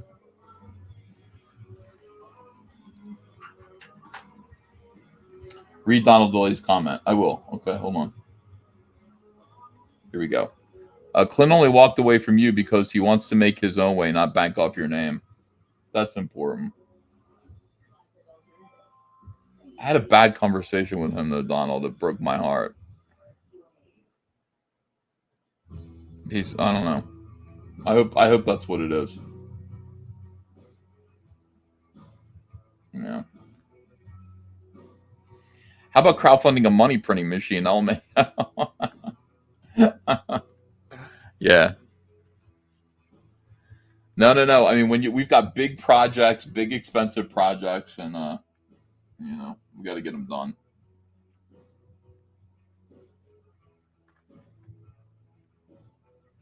Projects done poorly, says Buck Rogers started as a regular serial with small comic strips. Any chance you could set something like that up for members, maybe digital? Like if I could pay somebody else to do it, yeah. Like, I wouldn't do it myself. I can't, What was Clint unhappy about in the conversation? Here's the problem. And this is like a mea culpa. Like I think like Clint was talking about going to Kickstarter, and I was super like energetic about telling him don't fucking go to Kickstarter. Because at the time everything changes so quickly that it seems silly, but at the time there was still like this energy about it from Zach and John Malin. We don't do that. That's not what we do. That's what sets us apart. But things have changed since then, and now Kickstarter just seems to be like a viable alternative because we can't guarantee that we won't be gatekept from Indiegogo. And Zach is doing Kickstarter now, so it's not as though doing avoiding Kickstarter is a tribute to him. How could it be? So everything's changing so quick. But at the time, like I was just like, look, I'll wash my hands of anyone that goes to use Kickstarter right now. And I can't believe I even said that. I watched myself say that again. Why did I say that? It was crazy. I don't feel that way about comics gators. Do whatever you want. But he took that very personal, and I think he felt like, you know, he was under my thumb.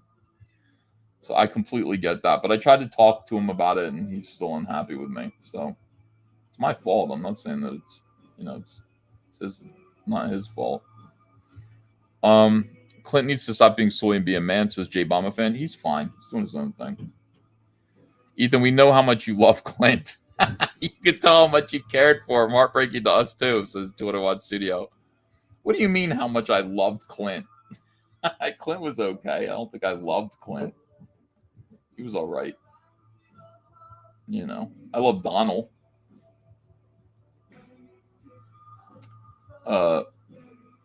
Yeah. But no, he did say to me, one thing he said to me that resonated was he said, I said to him, Clint, you need to be here. You need to, like, if you're launching a book, you need to be on the show. You need to be promoting it here. You need to be a presence. And he said, if my entire business is based around, you know, being on your show, then I don't really have any business making comics at all. And I went, touche. You know, so Clint was like a brother-in-law to EVS. EVS loves Clint. You love Clint. That was real love, says Manoho. Where did that come from? Yeah. A lot of egos. But no, what he said was true. I mean, you know, look, he's got to make his own way. But it's almost like, are you ready to make your own way? Are you ready? You ready to do it? All right. I'm not sure. You know, you have to remember, it's not about me. It's about the audience. It's about where the audience is going to see you. And I look at, like, you know, your YouTube channel metrics. And I don't know if everybody knows what you're doing. I don't know if everybody's watching your content. So, anyway, you know, do your thing.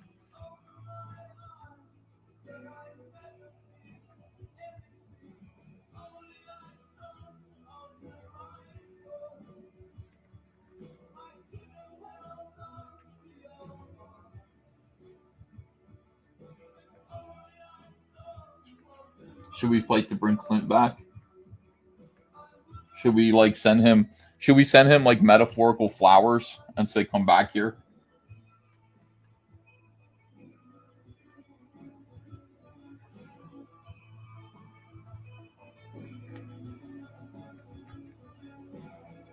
I can be hard to take. I understand that. And also, the internet is full of so much goddamn, like, double dealing and, like, I mean, who knew Doug Ernst was that big of a snake? Like, who knew that except for, like, you know, those guys?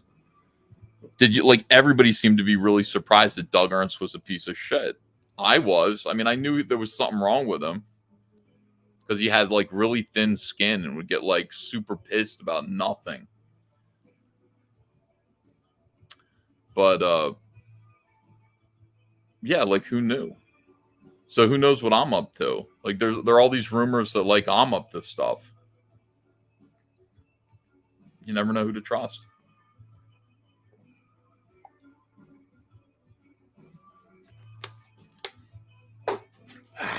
Completely understand.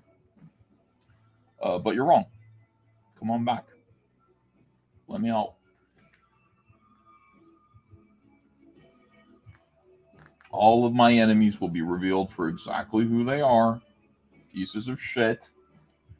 And I will be revealed as a flawed, fallible angel. Make mistakes, but I am who I say I am. The sooner you realize that, the better.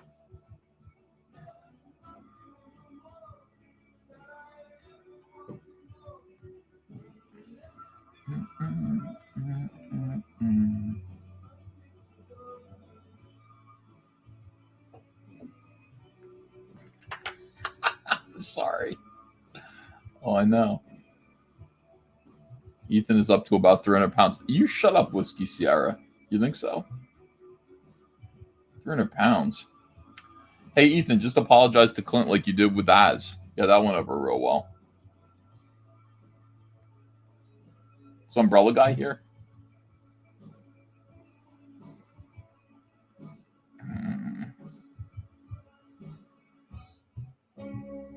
Hello, Tug, wherever you are. I meant your friendship toward him, says Tony Watt Studio. Oh.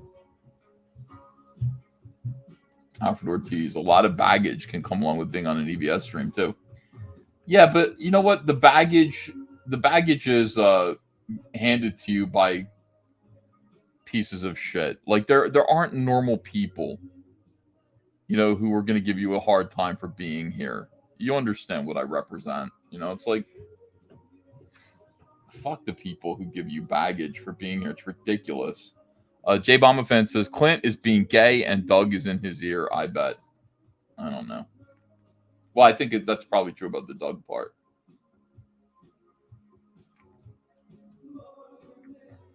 But who knows? Yeah. When the smoke clears, it'll be clear to everyone. A flawed, fallible, fat angel. Fattable. Chris Sawyer says, the Ernst thing caught me by surprise, I'll admit it. Yeah, me too. I mean, that is weird to be nursing a grudge for 3 fucking years over nothing. Like, you have to hate someone. Like, first of all, it's possible to hate someone for 3 years, but in order to do that, they had to have really wronged you somehow. How did I wrong Doug Ernst? Doug Ernst. There's Umbrella Guy. Hello, Tug.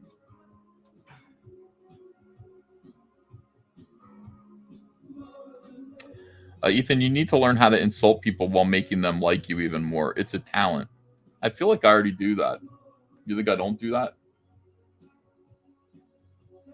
You feel like I insult people and make them hate me?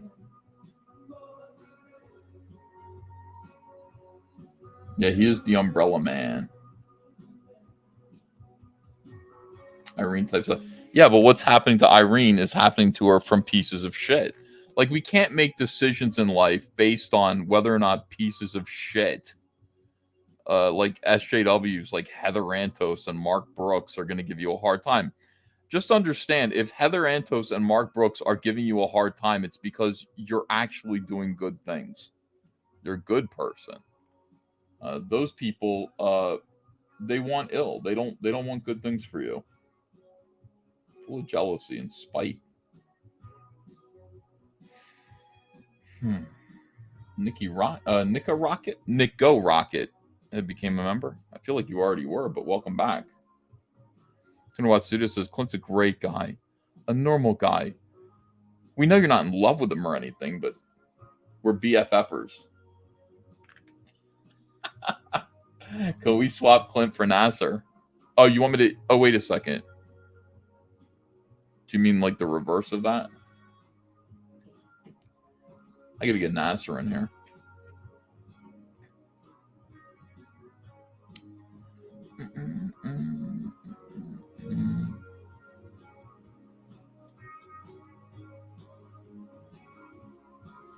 Yeah.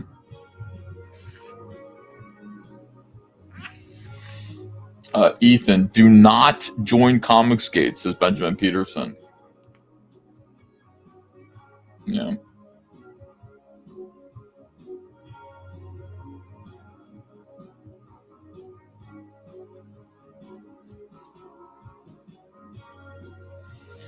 You called Shane Davis shaved anus and it didn't piss him off. I think you've got the whole insult people while not making them hate you thing down. Some people are just too soft. I didn't call him shaved anus, though. I just said that if you were, you know, his name is like an anagram for shaved anus. I didn't call him that. I didn't say you are a shaved anus. But yeah, like I rescued him essentially from Cecil, who decided he was going to meme Shane Davis as a Holocaust denier, and I didn't think. I mean, I felt awful. Like Cecil, stop it! Like, stop putting that. Like, poor Shane just gave up DC Comics and his career over there. He comes over to Comicsgate. He's ready to rock and roll. Of course, he's going to get memed on. Of course, that's what we do. There's a hazing ritual that kind of comes with familiarity around here. We don't do it to you until we're really familiar with you, and we feel like you can take it. But Cecil goes right to Holocaust denier, which I thought was aggressive, and I had to I had to do what I could to turn that around. I was talking to Andrew about it in the car. Like, I gotta save Shane from Cecil. Shane is like, Cecil's making all these jokes about Shane hating the Jews. I gotta stop that from happening to him. I've known Shane for too long. I can't let that be his fate. Oh God. And we did it. I mean, shaved anus, I think, really turned the boat around. Shaved anus and look at his little face. Those two things. God. Shane owes me a beer.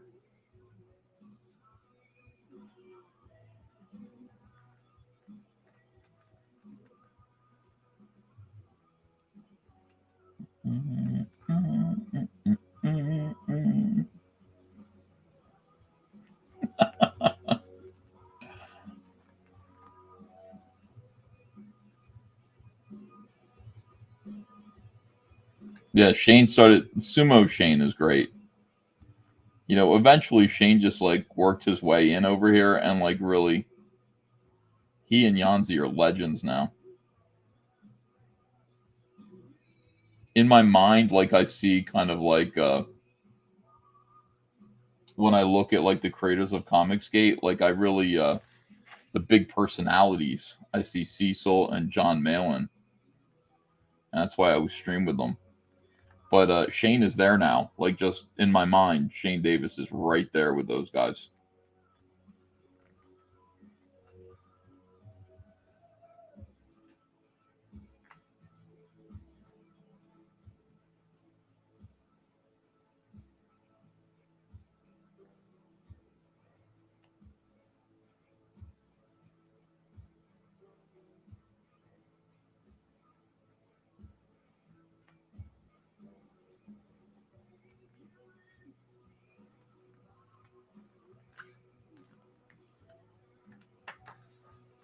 Let's see what goes on here. EBS is a messiah complex. He thinks it's his job to save everyone through self-sacrifice. Yeah, that's true. Absolutely true. Fair criticism. Hope I'm not too obnoxious about it, though. Shane will beat Ethan in weight. You think he's going to get fat again? I don't think so. Shane and his broken toys. Cute little face. Says trying to watch video. Oh, yeah. Him dropping the toys was great. Doug35 says there is no club. No. I feel like there is a club. I feel like this is a club. Shane Davis has done some great work, says Dave the Impaler. I was rereading Justice League, the Lightning Saga. I didn't know he did part of that crossover. Shane's amazing. I mean, no kidding. Shane is really amazing. James Cat says, Ethan, just so I can save up, will there be a Wreck Planet box? There will be a subscription tier, but not necessarily a box. There are 14 leftover honeycomb boxes, right? So those are available first come, first serve. As soon as I open the campaign, there will be 14 honeycomb boxes that got refunded. So if you grab one of those, I think they're $200 if I remember correctly. You can have one of those. Other than that, there'll be a subscription tier for everything that's new on the campaign, and there will be new things. Subscription tier will include the 4 new variants, the issues of Cyberfrog, the J. Lee cover as well, Heroes, Villainous Scum, Salamandroid Death Sting, and The Dale Keown poster. Like, that'll be the start. Kenny Jones says, are we going to be seeing more YouTube videos from you now? Yeah. Yeah. I feel like the culture, like commenting every day, I got to get back into that and make that an important thing that I do. I see so many like video opportunities, but I just don't do them because I'm doing this, I'm doing other things. But I want to. I want to get my channel subscribers are dropping slowly because all I do is live streams. It's all artificial. It's just YouTube punishing me, but I do want to pick it up. Joe Frago says it's a gay club. EVS was the first to suggest Stoker do a Dracula book. I remember, says Gonzo the Great. I thought it was a funny joke.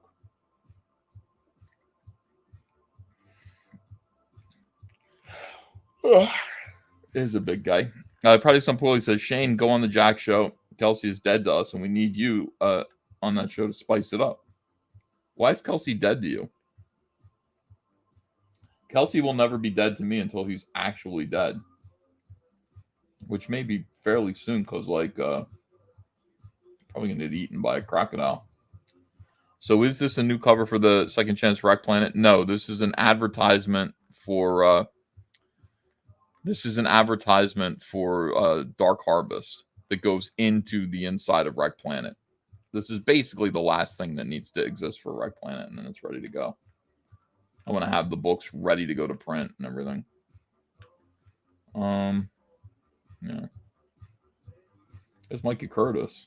What's up, Mikey Curtis? Call Me Calvin says, hi, Ethan. I was just wondering if you knew there was a live-action Winnie the Pooh horror movie coming out called Winnie the Pooh Blood and Honey. Oh, yeah, Call Me Calvin. Everybody sent that to me. They said, boy, that sounds like Blood Honey. Yeah, I guess so. Blood Honey is just a pun on blood money, so the two words just naturally sound good together because of that. But yeah, it looks stupid. It looks stupid and horrible, but it also looks like a lot of people are going to watch it. It's going to make a lot of money. Winnie the Pooh.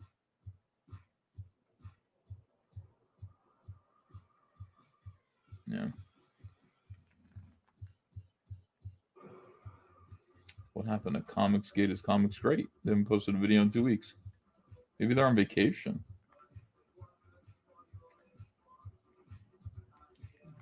Still no. Yeah, I'm yawning.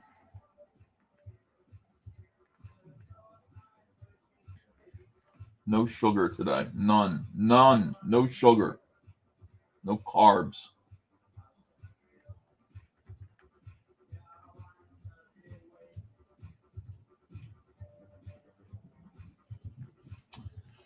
Hunter's girlfriend is upstairs, and she is currently stuffing envelopes with the channel member card, P23. Andrea will, she got the sticky labels today, and we will be sending out those. If you're a channel member, please go find the community tab, and you'll see that there is once you're a channel member that's paid up, you'll see that there's a post there with a link that says, I need your address. Give us your address there so that we can print out your address onto a sticky label, throw it on one of those envelopes, and give you card number P23. And thank you for being channel members. We do our best to serve you. Is Jabba the Cuck still a channel member or no? Probably some Pearly says Kelsey is dead to us because he never streams anymore. He just doesn't care. Kelsey's a hard worker and he doesn't get paid very much. I think he cares. He just can't always do it. He gets like lost in a project. Comicsgate is Comics Create has hardware problems, says Sven Svensson. Matt Svilar says the survivor Matt is clearly the best character in Cyberfrog. Yeah. I wanted to have Matt have some kind of a love interest with Heather, actually. Let me see. Ethan, I got my warts and all plus blood honey package. Fast shipping. Thank you, says Hanger 18. F Dog Ernst. Yes, F Dog Ernst. Micah Curtis, I feel that suffering. No carb sugar is tough. It's tough.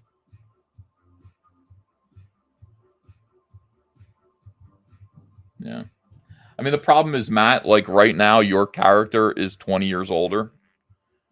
You know, Colin in the book was based on somebody who bought a Survivor package. And now, like in the book, it's 20 years older and he's unrecognizable. So you are like old man Matt Villar now. Old man. You got a beard. You're a mess. But even still. Did you rage quit Iceman? DJ Sickrick, no, I read issue 5 and I went, I can't fucking, like, it is so boring and awful. Like, I didn't rage quit, but I just kind of went, I'll review this later. And I will get back to it because I promised all 11 issues I will do them. But issue 5, I think, was the issue with the Juggernaut. And it was just, you know what? Like, just shove it. You know, I just want to say to Cena Grace, just shove it, dude. This is just awful. Enough. Tired of these comics being like romance books. I don't want to hear about it.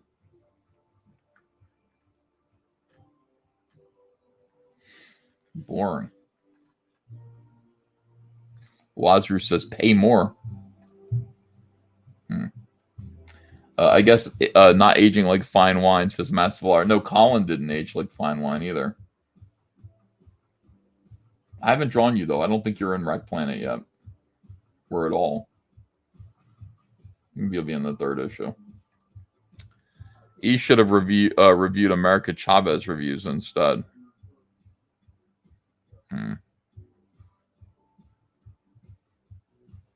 Yeah, that made me sick, too. Maybe I'll do that. Why does Jabba hate you, Ethan, says Tree Goblin? I don't know. Why does anybody hate me? They're retarded.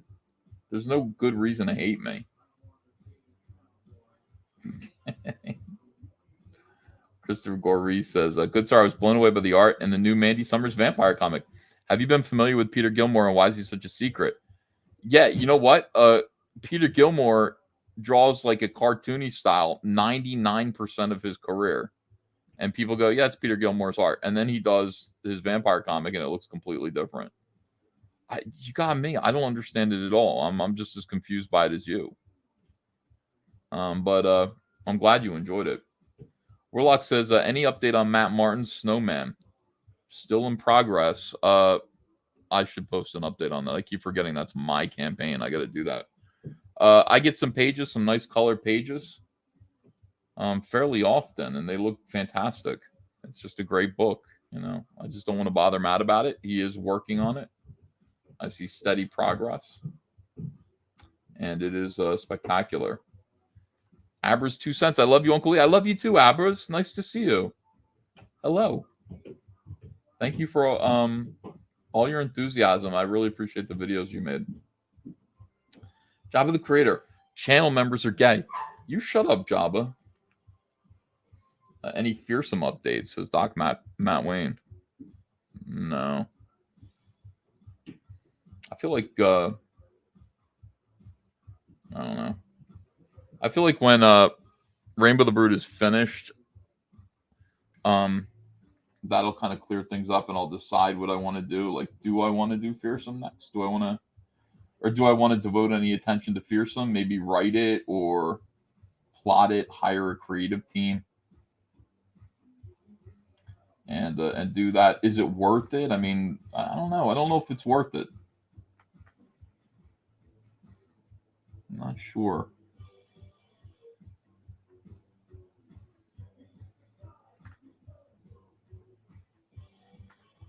Really, what I want to do is Dark Harvest. I want to get Dale Keown's Salamandroid underway.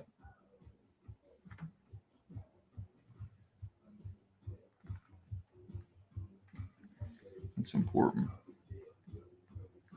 A lot of questions. Thank you for super chats. Seamaster Flex says, Were you talking about a printing error on member cards at one point? Are Lily and Chell supposed to be R8? Yeah, no. Lily and Chelsea are P4 and P5. There was a printing error on the cards for the Blood Honey box. And so I went back to print. There are 3,000 of P4 and P5 being made right now because I feel like probably those cards are important. I will go back and reship those trading cards to every single backer. I'll have Hunter's girlfriend do it.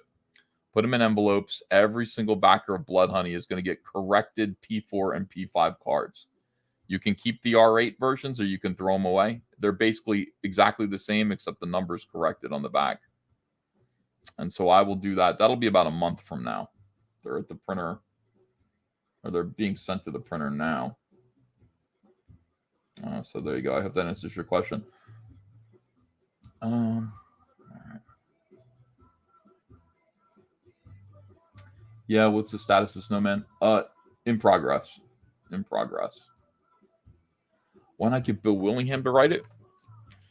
I would ask him if he wanted to write it. I always assume that somebody of Bill Willingham's status would want to do his own project, but if he wants to do work for hire for me, sure.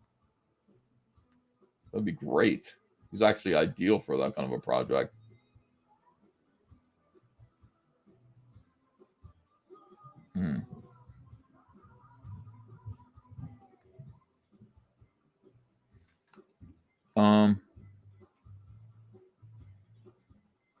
God, that looks depressing.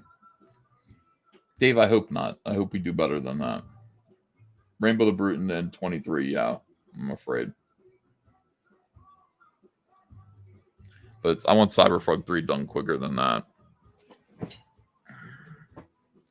Understand the only reason why it took 2 years is because it's so many pages. It's much bigger than I wanted it to. Well, not that I wanted it to be, than I promised it would be. If it was only 48 pages, it would have been done on time.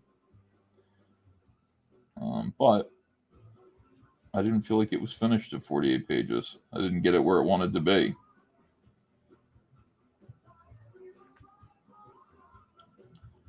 And that cost me a lot of money, so I will not make that mistake again. That was real. That was like a real thing where it's like, there are consequences for this. Like, it cost me money. It cost Comicsgate money. It cost you guys time waiting for me to finish a book. It's, yeah, well, let's not do that again. Let's just do 48-page books. 48-page books and 20-page books as in-betweeners.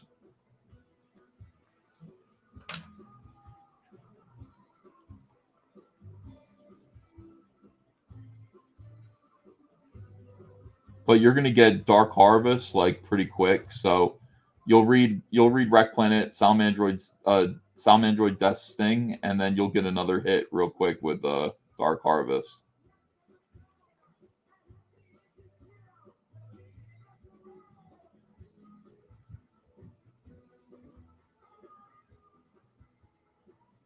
And Dale Keown's Salamandroid.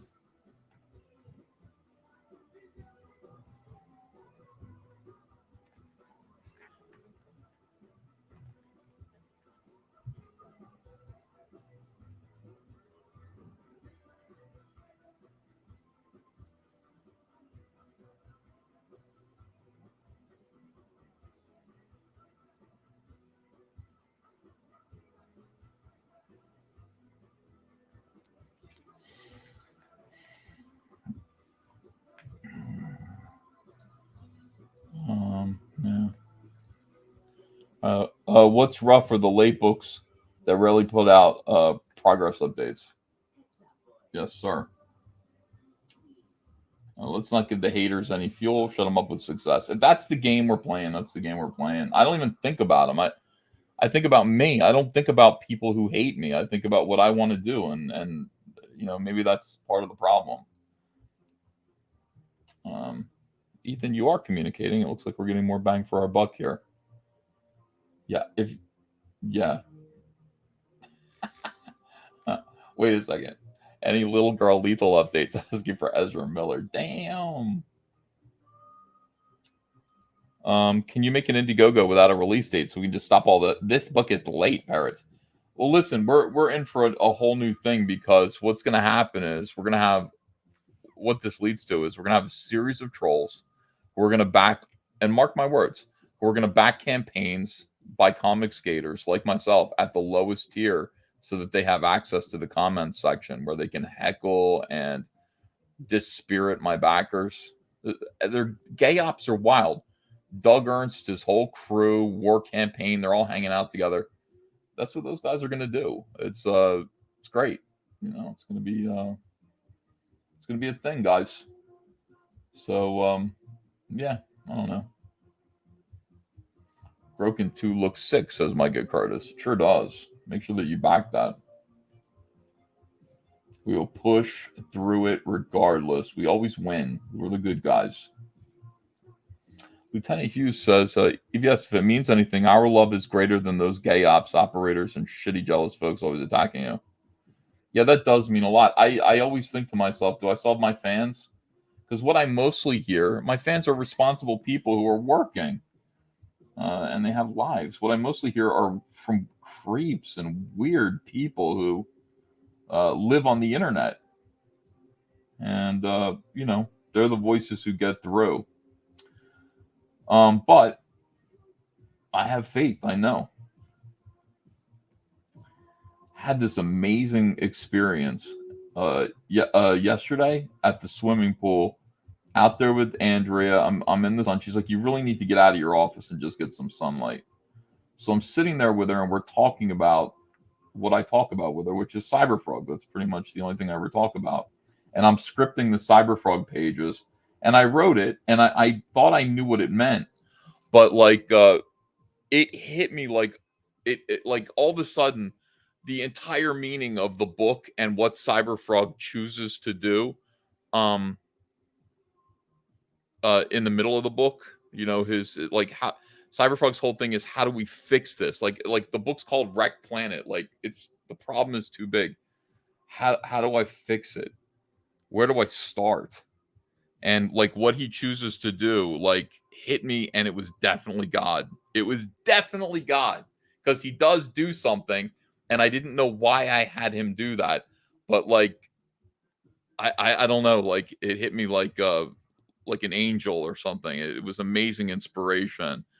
And Andrew's like, "Are you crying?" I'm like, "No." But it was fucking awesome, dude. I love it. That's how I know what we're doing is right. That's how I know we're like, you know, like this is almost like preordained. Cyberfrog is important. The book is important. Its message is important. And it does have a message, you know. Of course it does. And it's a despite what you're seeing me draw here, it's like a good message. It's a wholesome message. So I don't know, I love it, man. I love this. Hello. Holy Uncle E. Sarah's 2 cents. Yes. I do. I feel like I'm in contact with God. Ever since I started this, I feel like I've got a direct line of communication with the Lord. My dad would be thrilled to hear me say that. Because normally I just make fun of him for his spirituality, but boy is it intense. It's like I was made to sort of draw this. I had this idea of what it meant, but what it means is something so much better than that. So much more important. And it's all happening in this stupid book called, like, it's called Cyberfrog, you know? What a disguise. Had Tom Tuttle come over and he said, I read Blood Honey and here's what it meant. And I was like, damn, you're the first person to get it. He's like, I read it again. He's like, and here's what it meant.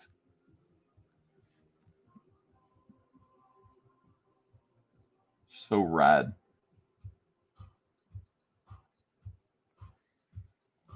Angry Liquid for $5. Hey there, Uncle E. I wanted to know if you're going to sell any more Rainbow the Brute t-shirts. My dog ripped a hole in the one I have now. Yeah, as soon as we're doing Rainbow the Brute, I'm going to make Rainbow the Brute merch. There will be t-shirts. We're going to make My Girthy Stallion t-shirts. I'm going to work making a t-shirt that says Mount Up on My Girthy Stallion. It should be a hit with the ladies. I mean, for the guys wearing it. Let me see. Andrew is drawing up divorce papers. Wives don't like seeing crying husbands. No. Just a tear. Just a tear.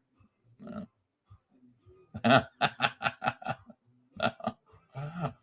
But I mean, look, you have to just listen because it's like, your receptors. You have an antenna when you're an artist. You do have this receptor antenna that, yeah, if you tune it properly, and I'm not talking about your penis.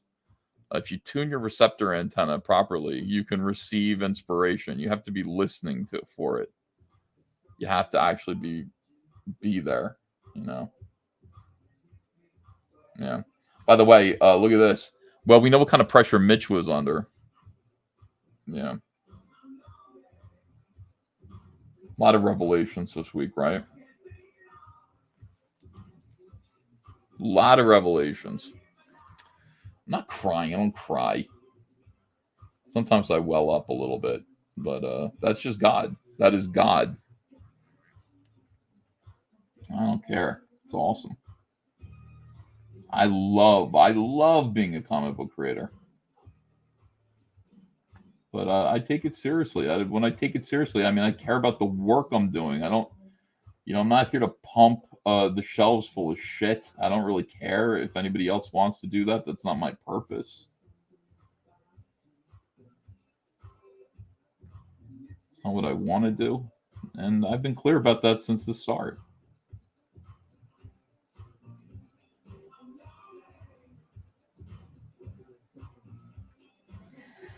Yes.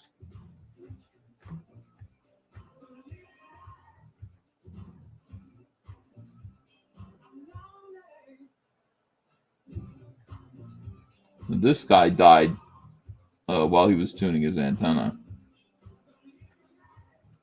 Kills me. I swear to God, hanging yourself, what is it called? Autoerotic asphyxiation?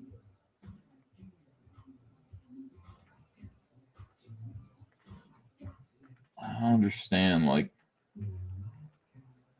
I don't get it.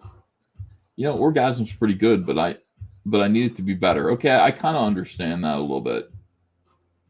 I need my solitary, perfunctory orgasm to be better. That I don't understand, and I'm going to risk my life to improve it.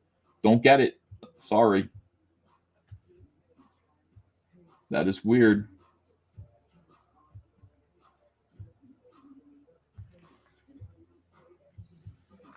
Yeah, a lot of people die that way. It's stupid.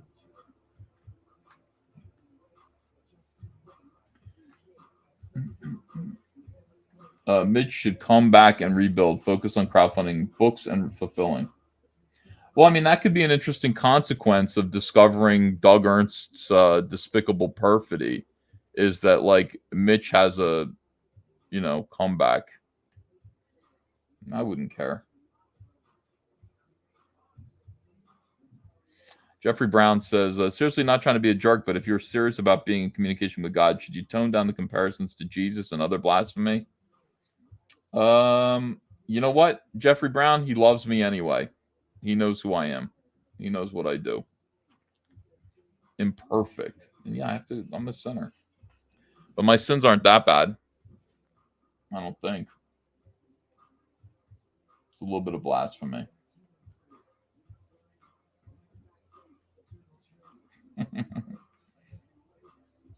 God created me. He knows what I am and what I do. I don't think Jesus is that mad about jokes, says Micah Curtis. See, Micah Curtis is saying smart things lately. Micah, that's weird that you're saying smart things. I don't even know what to make of it. I always thought you were dumb. But you've said 2 smart things in a week.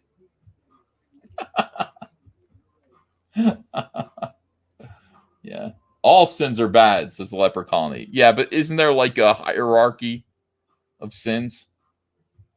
Alfred Ortiz says, kick Micah anyway. Some sins are worse than others. Yeah. Here's Micah. Took time to get my head right. Been feeling better in a lot of ways. Yeah. Fears played Los Angeles not terribly long ago. It's the slope of monstrosity on the first. No, Angel Curry. Like, what do you mean no? It's a hack. What's a hack? Oh, which Mitch are we talking about? We're talking about Mitch Breitweiser.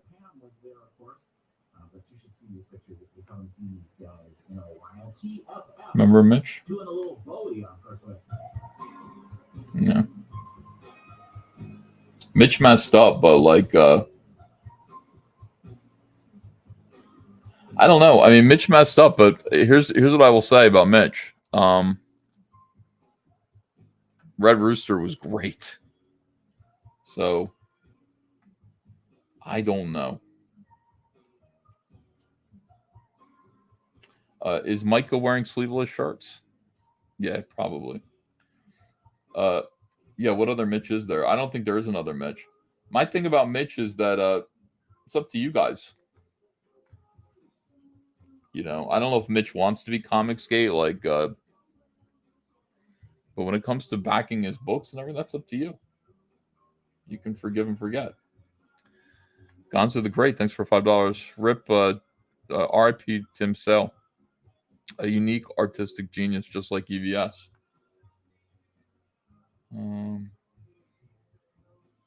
Yeah. Rest in peace. We're losing a lot of greats, you know. This year, Neil Adams, Tim Sale, George Perez. It's just terrible. Need me to sign something? Let me see. Was this a... Oh, yeah, this is garbage. Throw that right away. Hold on, let me see it. Let me show people. Yeah, Andrew's looking at the books that were defective. Like, this is not a dinged or dented book. Or, I mean, a box. This is unfortunately a complete loss. We'll throw that away. Like, if this were, like, there, that's fine. This is bullshit. And this, too. Sucks. Yep, garbage. Thank you, sweetheart. Dents are fine. Dings are fine. Rips are not fine. Rips are garbage.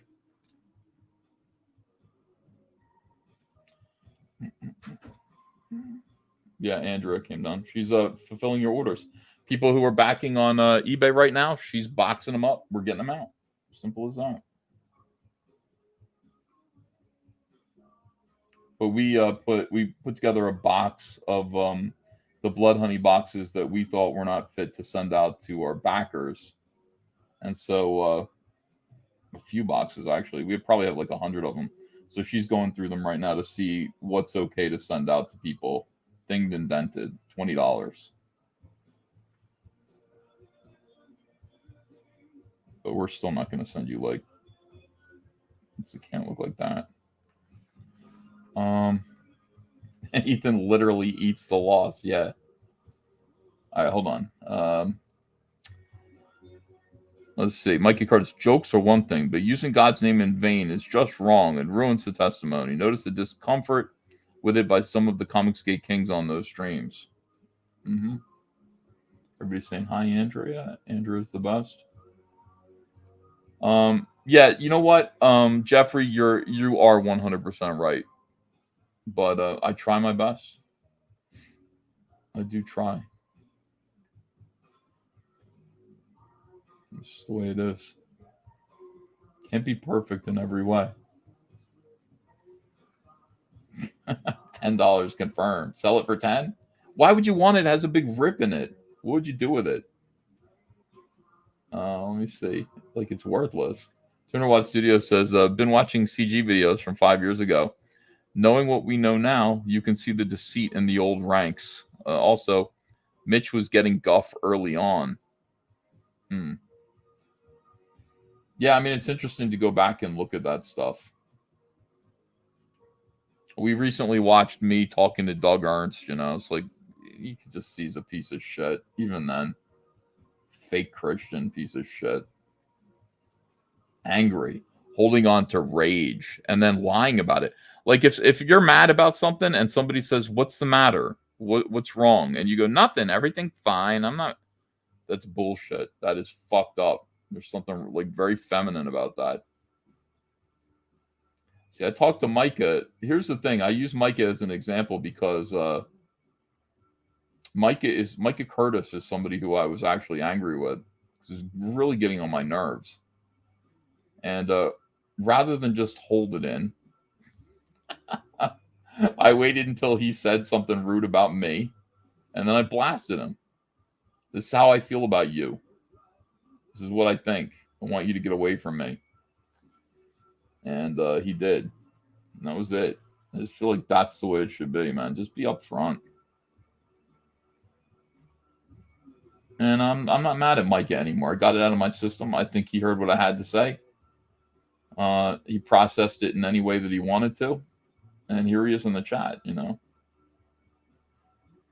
But I mean, just holding grudges forever. Like I can't, even if Micah didn't change, like I wouldn't still be mad at him because I don't hold grudges that long. I don't care. Like, how can you do that? How do you live like that?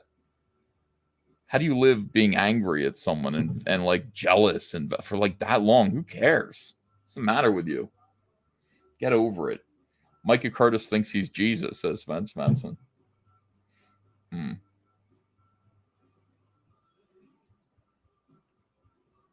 don't think he does.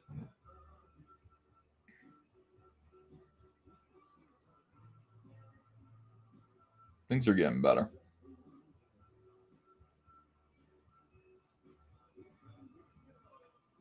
Yeah. It kind of feels better to just say what you think and then get over it. My thing is, Micah, shut up, dummy.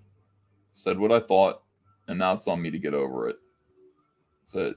You have a problem, get over it. Deathhawk says, "Hail, brother. First super chat ever. Be undeniable." Thank you, Deathhawk. Thank you for $2. A lot of people are condemning Micah's believing he's a sleeveless Jesus. Jesus thinks he's Micah Curtis, says Mike Joseph. Joe Froggo's here. I get tired after being angry for like 15 minutes. Some of these guys are angry 24/7. It's not good for the soul. Yeah. You know what it is? It is the, you know, JDA actually talked about the socio-sexual hierarchy, I guess that it's called. He talked about alpha males, beta males, and gamma males. Those are the important classifications. But what is a gamma male? Like a gamma male, according to this classification of men, is a guy who he actually is, you know, smart, really smart.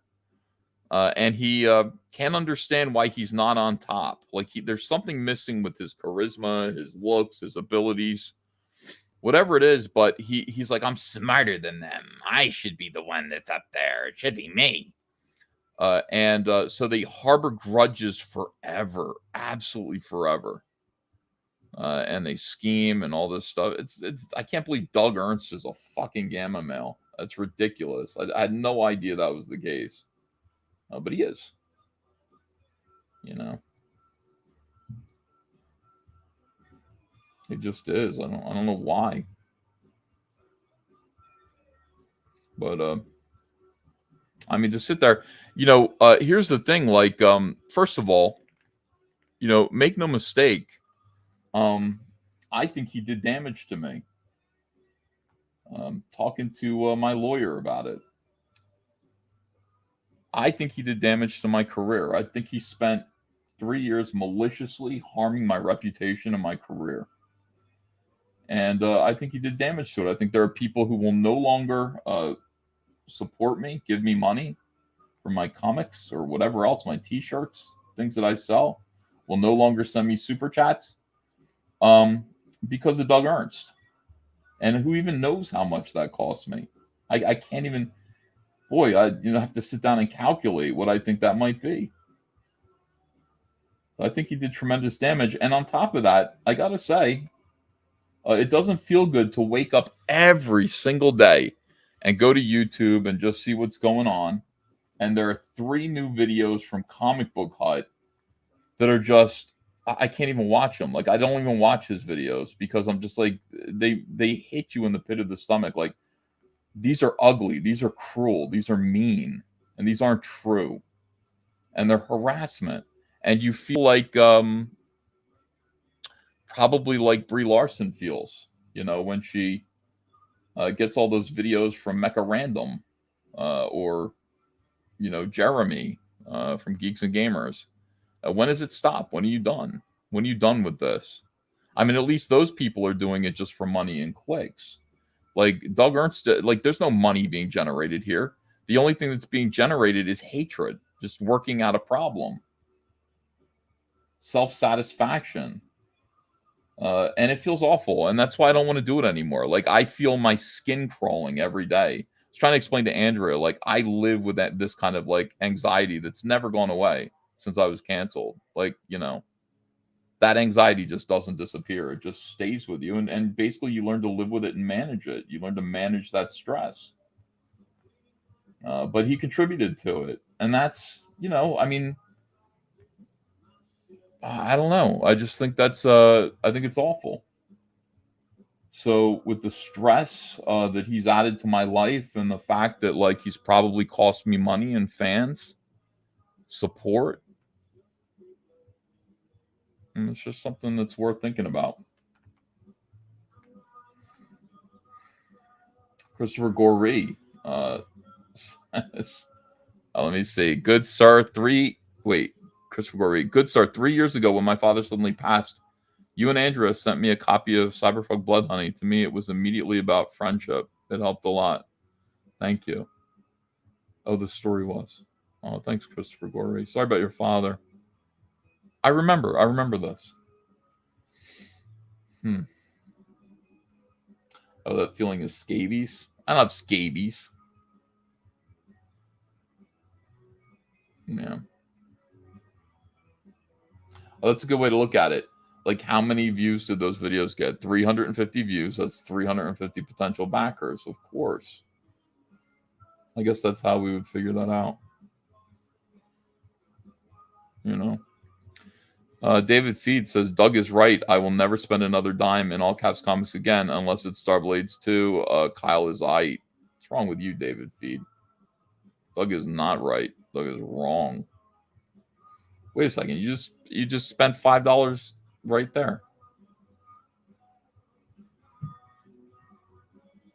How dare you?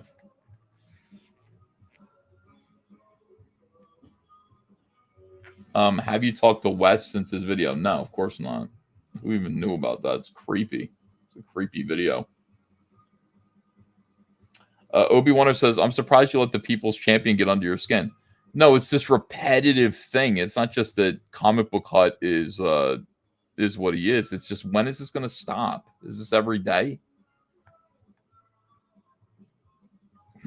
You cannot escape me, Ethan. Yeah.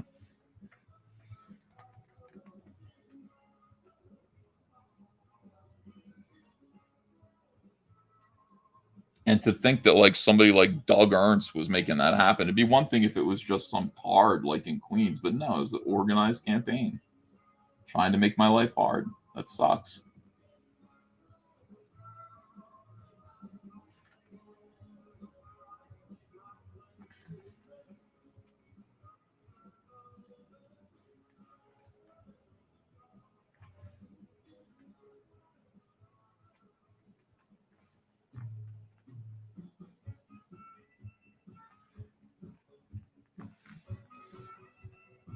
Let me see.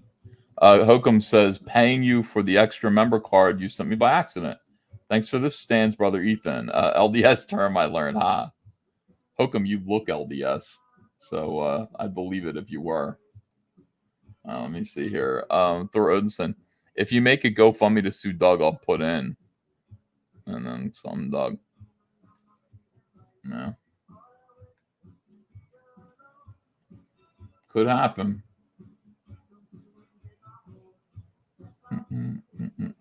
Starblades 2 would rock. Yeah, I hope Kyle's working on it. I haven't asked him. But I do hope that I hope he is working on it. It'd be good for him.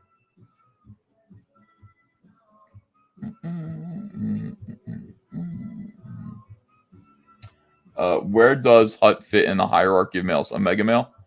Yes. I think so. Omega males are like, and that is an actual thing. I don't know if you knew that, but they're like sad, like basket cases, like, you know, completely uneffable, sad, you know, real sad and sorry states of humanity. So I would say, yeah, probably. Be now.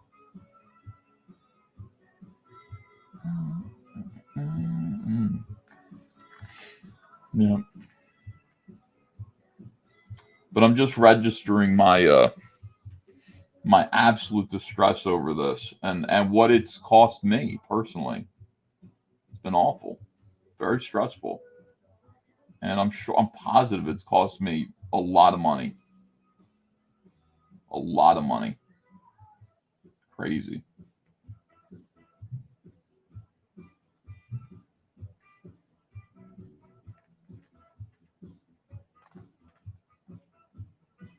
Joseph Pantolin says lunchtime. Oh, it is. It's 12:30.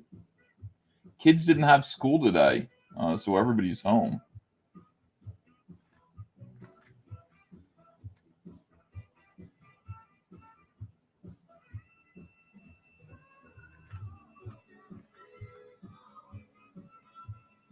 Where does JDA sit in that hierarchy? Says Christopher John.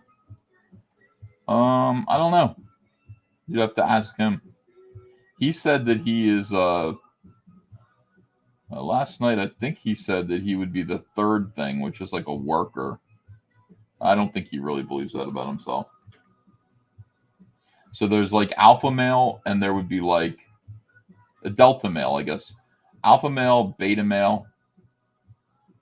Beta males, despite how that sounds, like everybody says beta males are, you know, pussies or something. That's not actually what they are. They're actually probably, it's the best thing to be a beta male because they're not alphas, you know, they're just sort of the next guy in line. But they're the ones who have good relationships with people. They're not narcissists. I think probably JDA would see himself as a beta, but like, you know, I don't think he would say that aloud because on a different way of looking at the of those terms, that's a negative. I am definitely an alpha. When everything that goes with that.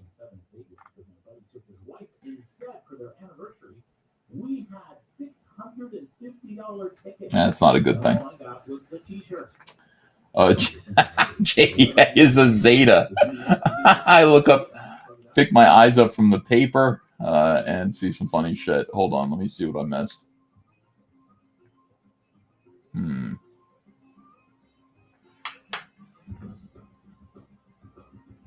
A mega male feels like he should. No, gamma males do. Omega males are just like I mean, what would an omega male be? I'm trying to think of an example. Like Wings of Redemption or one of these guys. It's completely like unfuckable, sad, fat. Like you know. Wait, that's me. Hold on a second. Peppermint Oil Capsule says, want to support assholes who hate us? Buy Iconics, kid. Says Peppermint Oil Capsule. Yeah.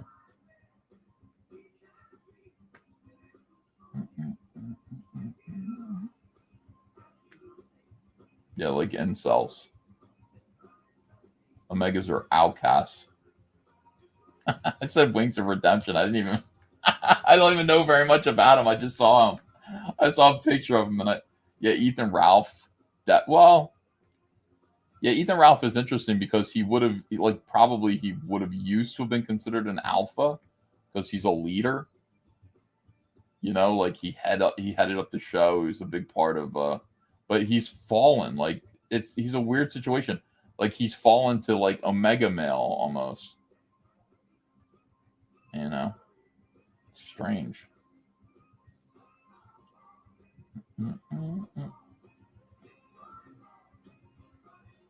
Yeah. Decline. It says potential spam. I'm not answering it.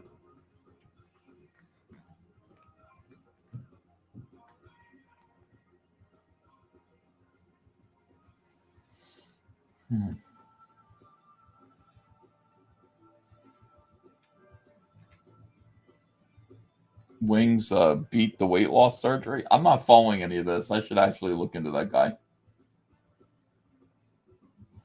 It's been a tough year for all the Ethans except DVS. Oh my God, yeah.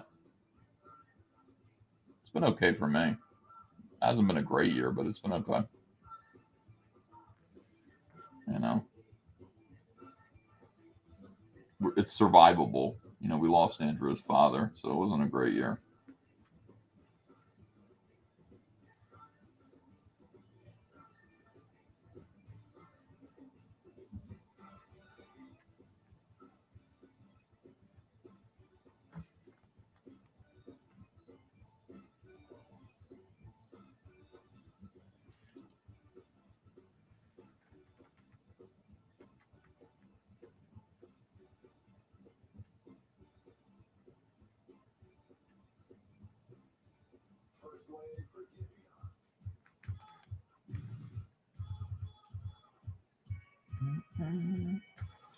Seamaster Flex is going to correct me here. Thank you. All sin reaps death, but Jesus already died to pay for sin. So if you accept his payment, then no longer call yourself a sinner. You are now a son who sins occasionally. It's a matter of identity. That's a good point. David Feed. David Feed, what is your problem? Boogie just died. David Feed was my friend, but he isn't. Makes me sad. He passed from COVID. He didn't really die.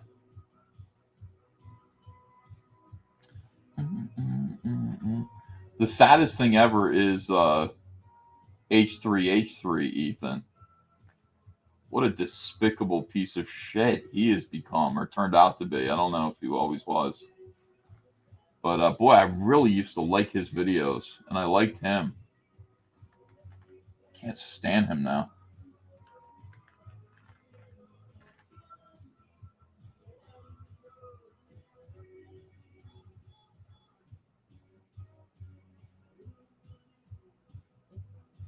People just get politically poisoned, and you know, it's just, I can't, you know, it's all over the internet, it's all over Twitter.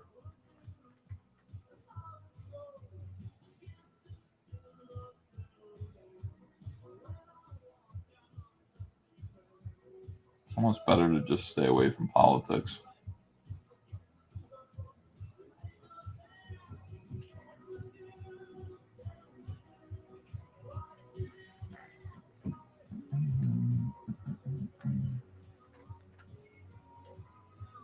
All Ethans are kind of suspect. I am not suspect. I'm not. I know I'm not. I look around me and I see everybody's fucking crazy. I am not like that. That's just not who I am. Sure, I have a mean sense of humor. So what?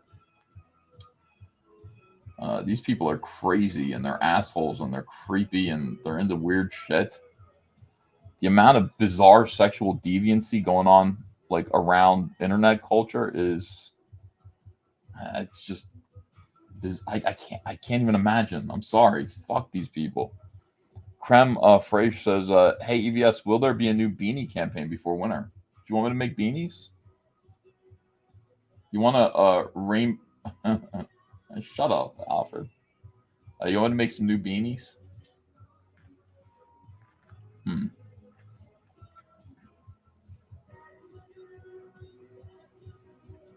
I could probably do that. I think we sold out of all of our beanies.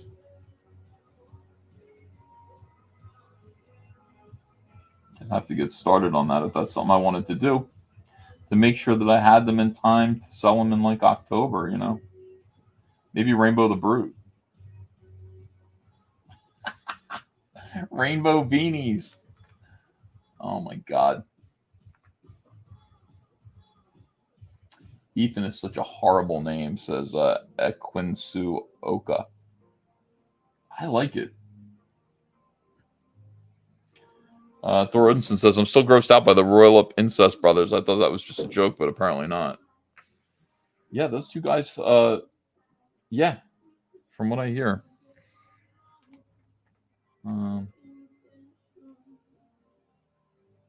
Yeah, it's spooky. That's the internet, man. You just hear stuff like that and go, "Oh yeah, those two guys are brothers who are in a gay incestuous relationship." Of course they are.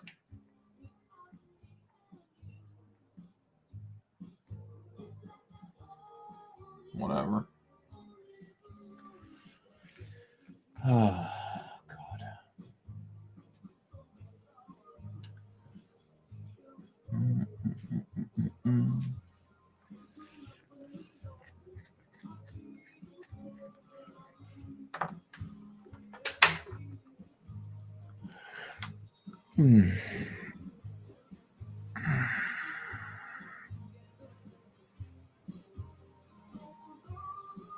Yes.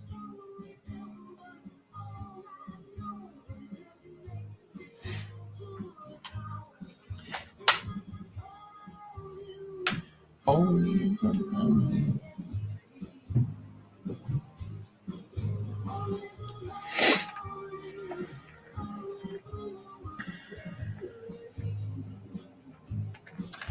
Bombograd says, "Hail Frogfather! I saw a couple all caps comics caps being worn at the Friday Night Tights Dallas meetup. They stood out. Do you have a flag to? By the way, Bombograd, thank you for all the nice packages that you send over. Do you have a flag to fly by the front door for July 4th? My best to the family." I don't think we do. But thank you for seriously, thank you for everything. You send me these really, really nice packages. Yeah.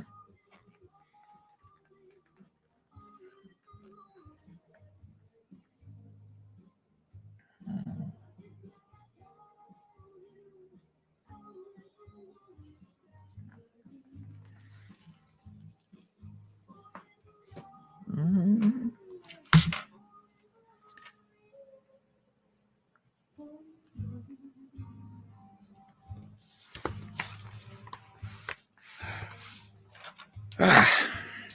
Yawning.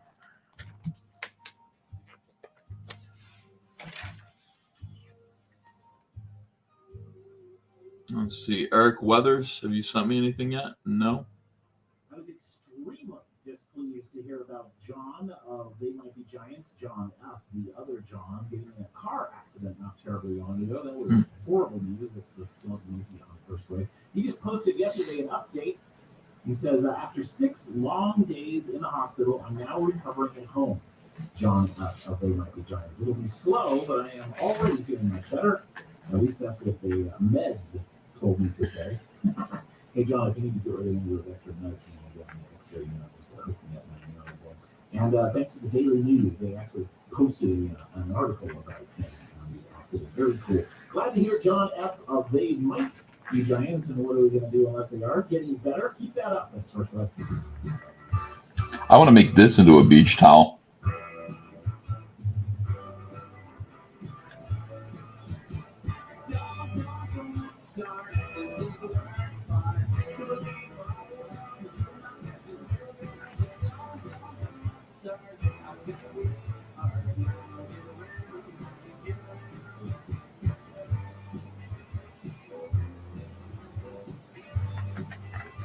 Tunawatt Studio says Roll Up Brothers.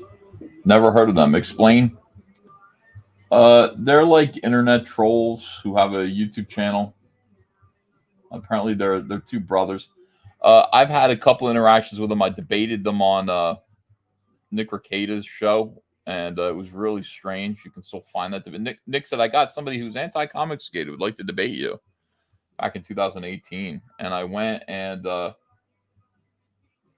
it was I don't know, it was shit. Like the guy was a weirdo.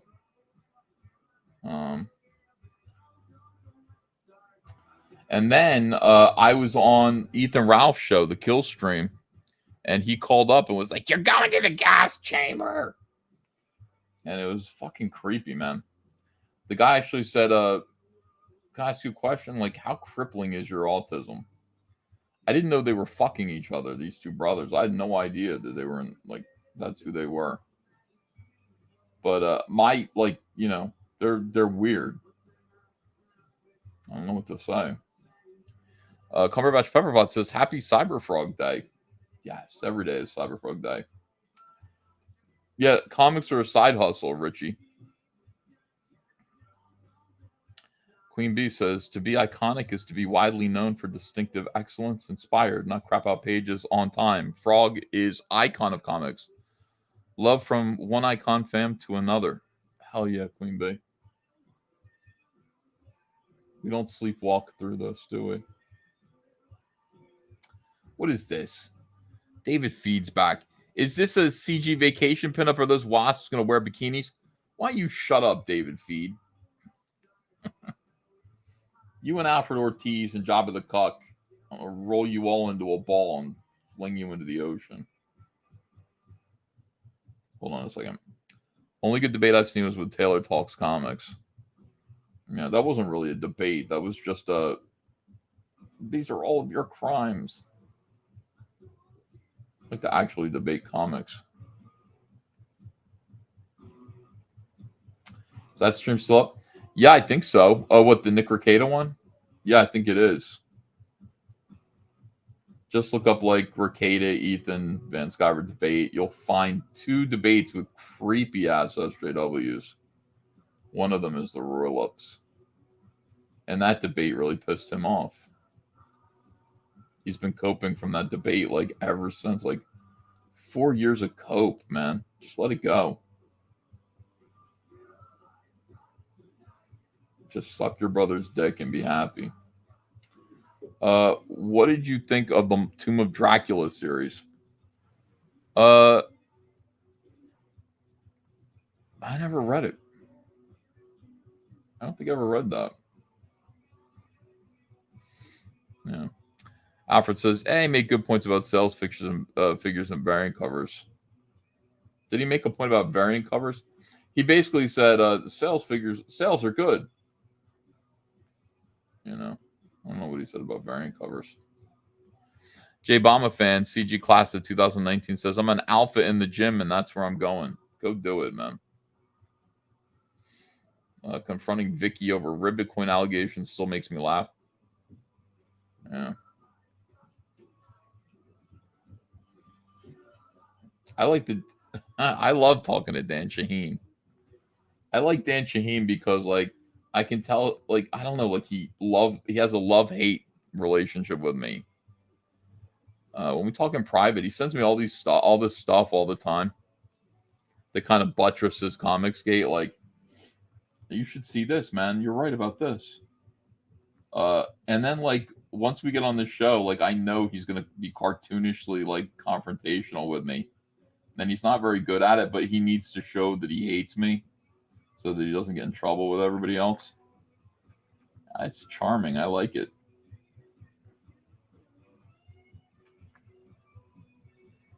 He makes me laugh.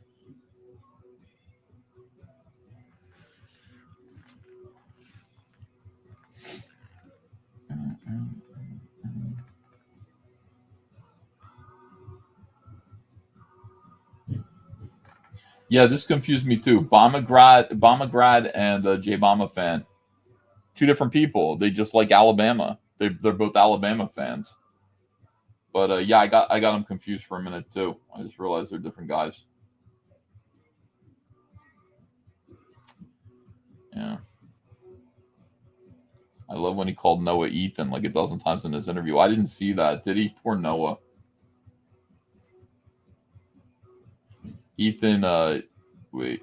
You should remove the Vaughn from your name. It's gay, says a Quincy. I can't. It's my last name, Van Sciver. Can't remove it. It's Dutch. Two word last name. Why would I remove it? Yeah. Phillies won again.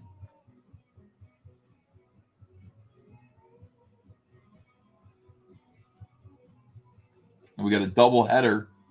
We got a double header today. The Phils and the Nationals. Fighting Phils. We'll win both games.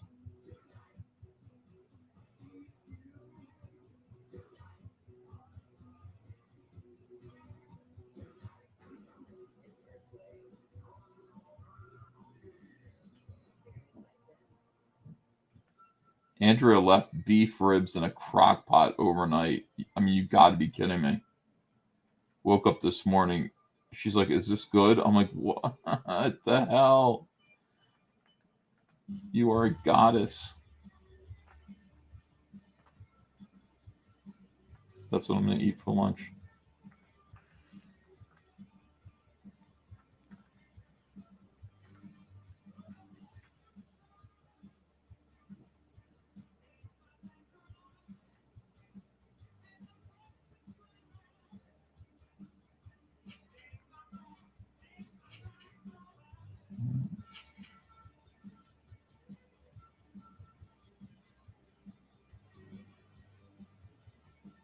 Our eBay store is rocking and rolling right now. Link is in the. Hold on a second. Let me see something. Miniatures. Yeah, we're selling miniatures. We just sold 2 more miniatures, so we've got 14 of those left. Let me see the dinged boxes. Do I need to put more up? Last one. Yeah, I need to put one up. Okay. Revise my item. Wow, we sold 50 dinged boxes. You're gonna be kidding me. All right, let me put up another 25 because I know we got about 100 of them at least.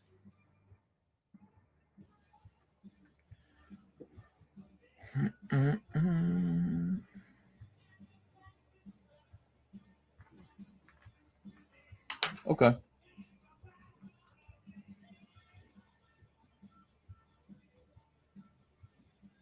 All good. Andrew's up there. I hear the tape machine going. She's up there putting together boxes. Thor Odinson says you should do 3D printed resin miniatures. Not a bad idea.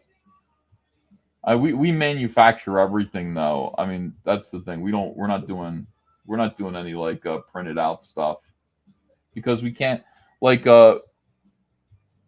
we sell when it comes to most Cyberfrog stuff, like 300-400 of everything goes right away. So and when we crowdfund, it's much bigger than that. So we couldn't do something like that. We'd have to actually manufacture everything. And that's just like merch, not comics. Steve Tierney says, "Love my new Cyberfrog book. Our comic shop uniform is your all caps hoodies. Hashtag big UK fans." All right, thank you, Steve Tierney. Nice. What Cyberfrog book did you get? Did you get you got something from the Blood Honey campaign? Blood Honey box campaign? I just ordered a medium Cyberfrog head fan shirt. Now it says there's only one left. Yeah, Andrea went out and she counted everything, and so I had to correct our quantities. That's all we have of everything. Yeah.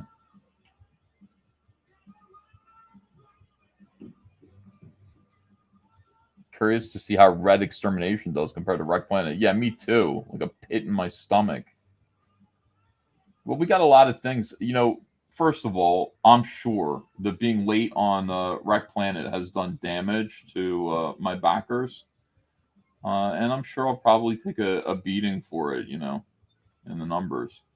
But on top of that, we're probably going to go into a recession, and I'm not looking forward to that either. But listen, we'll weather it, and whatever happens, happens. I'm prepared to face the reality that nobody wants to support me anymore, and people don't really like Cyberfrog. I'm prepared for that eventuality. If that's the case, then that's the case. And we have to just step up our customer service. I have to step up my speed, and maybe people, if people don't come back for Cyberfrog 3, maybe they don't like Cyberfrog, and maybe that's what it is. I'll have to do something else.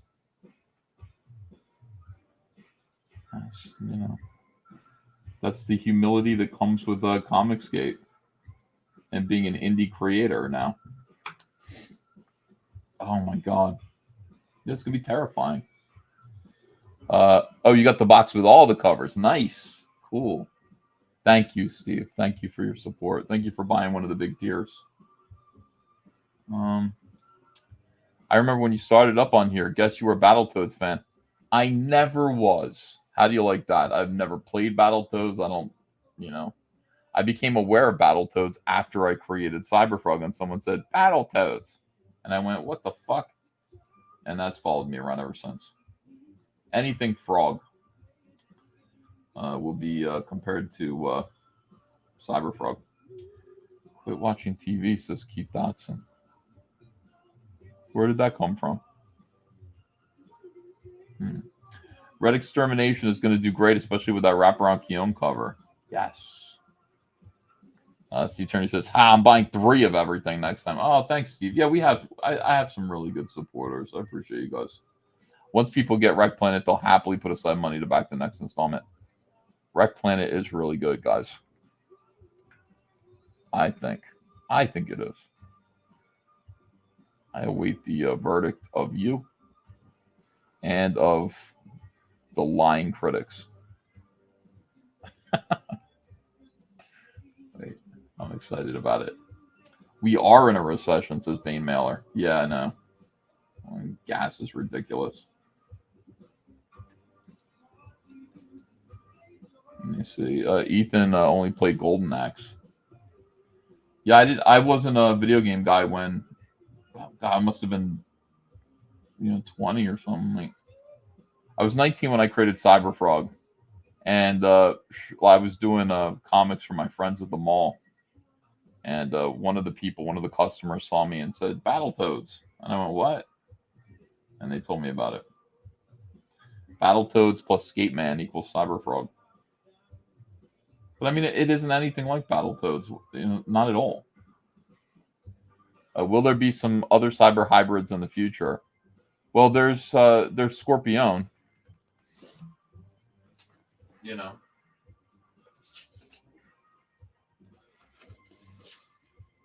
There's this guy.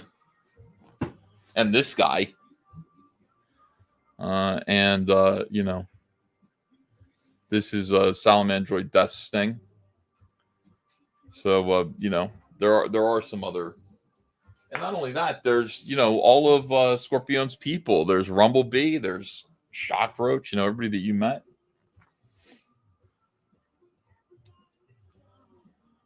Oh God, let me see here. Related to Cyberfrog and Sal? Related to them? No, I mean no. So that's just not the way it works. But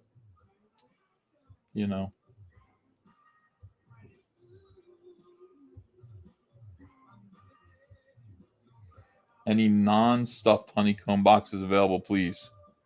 For Recklin? No, I mean we're seriously we got to keep them limited to the 2,500.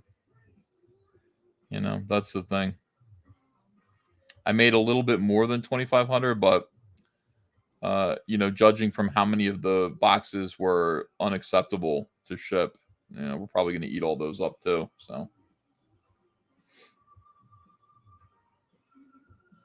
Yeah, I promised people 2,500. That's it. But we have 14 more. 14 refunds from people who didn't want to wait, people who listened to Doug Ernst. I lost 14 fans right there. People who just stopped believing. I don't know why you would stop believing in Cyberfrog. It just seems like a bad choice. Fortunately, I don't think too many people did. But we'll find out. We'll find out. I remain humble.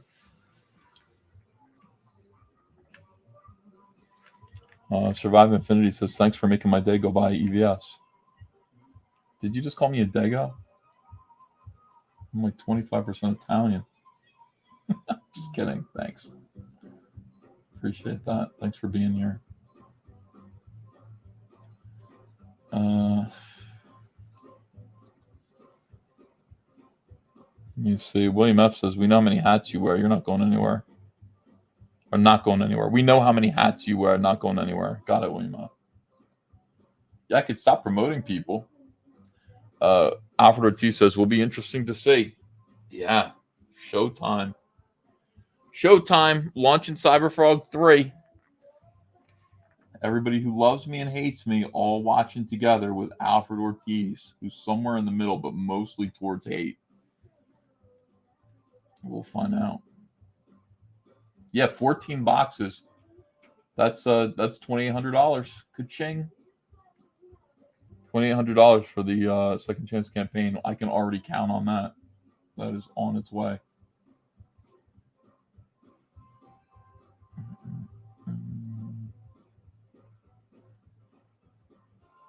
Don't stop believing.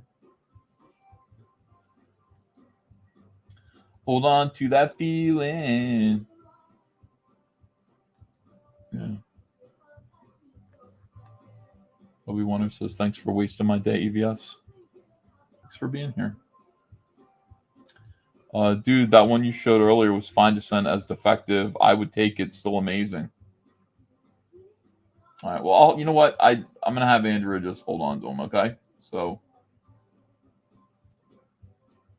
once we sell through all the ones that we think are acceptable to sell as dinged and dented, if you want one that looks like it's been stepped on by an elephant, maybe we'll send it to you for fun. Oh, this is... Yeah, had to refund some backings purely for financial reasons. No hate or negativity towards any of you and CJ. New Age Leopard, God bless you. Seriously. Can't wait until you're back on your feet again. Happy, confident, feeling good. And back in our campaigns again, you know. Hang in there, pal. It's going to get better. Alfred Ortiz, net mostly towards like, but definitely in the middle. All right, so wait a second. If this is the middle and this is like and this is hate, you're like here? Are you here? No. You're here. I feel like you're here. In fact, I feel like you're here. But if you're here, that's cool. I appreciate it. Slavic one says, Ethan, you never sleep. I know. I sleep for like 3 hours, wake up and get back to work. Mark Roberts says, hello, Ethan. I always enjoy your channel and your artwork. Can someone hire you to do their drawings for them? Yeah, I mean, ordinarily, sure. Of course. I'm really busy, but when my schedule opens up, yeah, I would definitely be for hire. I'm an artist for hire. But I consider myself pretty much booked up, Mark, you know. I sell the Blood Honey boxes for $5. The ripped up ones. I wouldn't do that. I'd just give them away. I couldn't take money for them. If we're rejecting them like that, they're not worth keeping.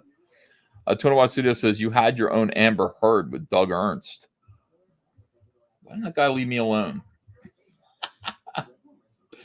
Wait, 70% like. Oh, okay. That's pretty good, actually. All right.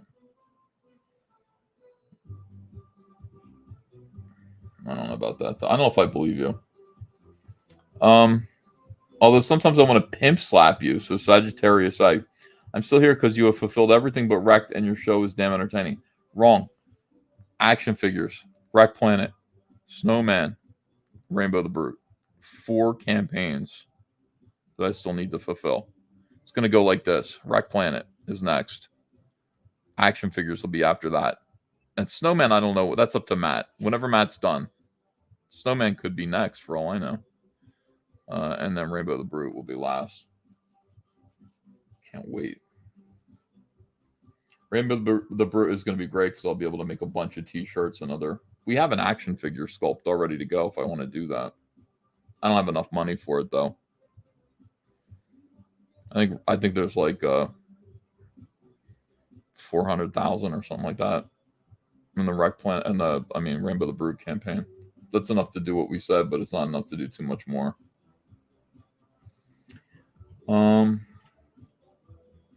Good to... Well, you never know. Once we start drawing Rainbow the Brute, maybe we'll get a little bit more money.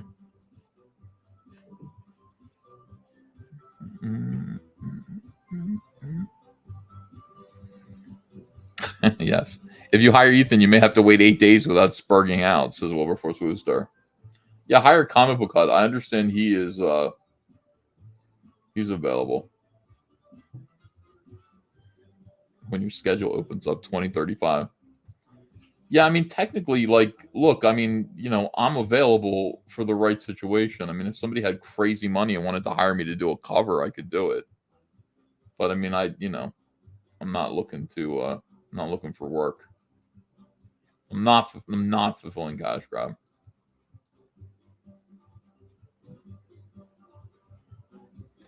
Look at this. I think there's more money in the Rainbow the Brute toy line than Cyberfrog. Sorry, Ethan. What are you sorry for, Paul? I created both.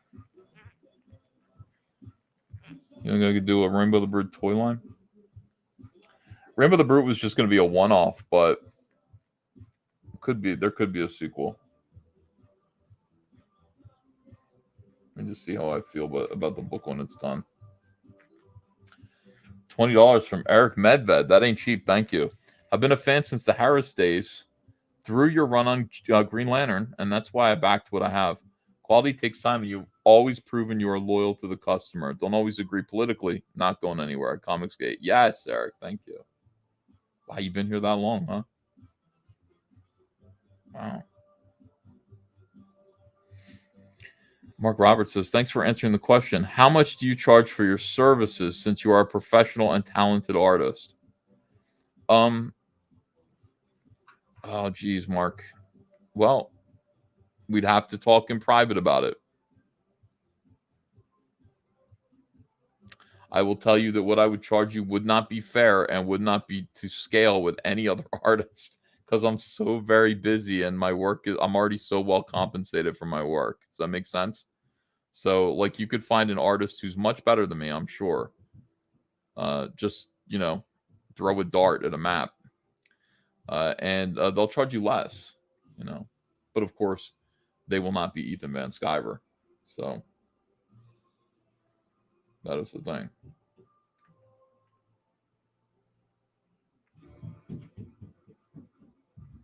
Yeah. I mean, just consider me not really for hire, not right now. But I mean, in general, in a sort of abstract way, for hire, but literally not literally for hire, if that makes sense.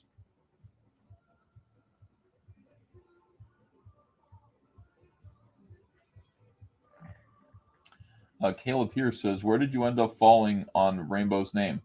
It is spelled Rain, R-E, like a rule of rain, R-E-I-G-N, Rainbow the Brute. Also, do you have Wasp Anatomy memorized by this point? Amazing work. The only thing that's really consistent about exactly right is their heads. Like the rest of the Vespis anatomy, and I guess the thorax is pretty much, you know, wasp-like too. But the rest of a Vespis looks different. It's an alien. They have a rib cage because they have lungs. You know, they have like their organs are a little bit more mammalian on the inside than insect-like.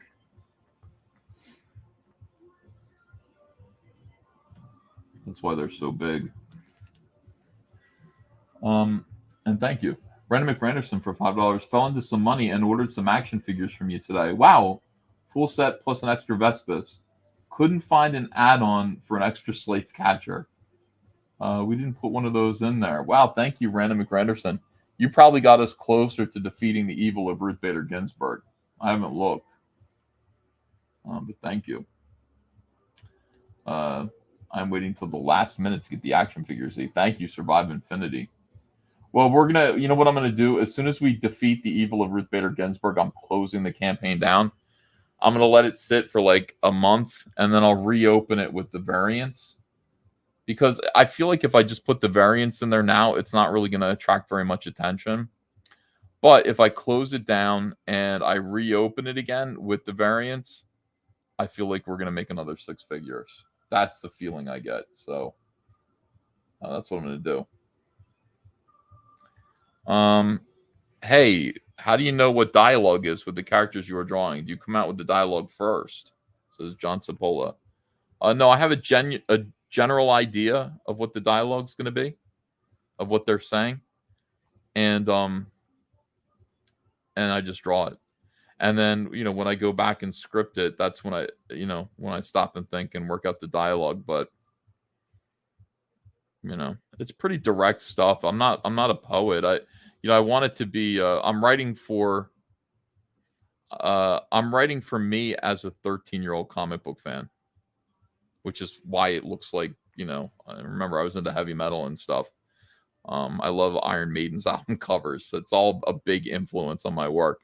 But I'm writing for me at that age, and that's what it is. It isn't too difficult for me to do that.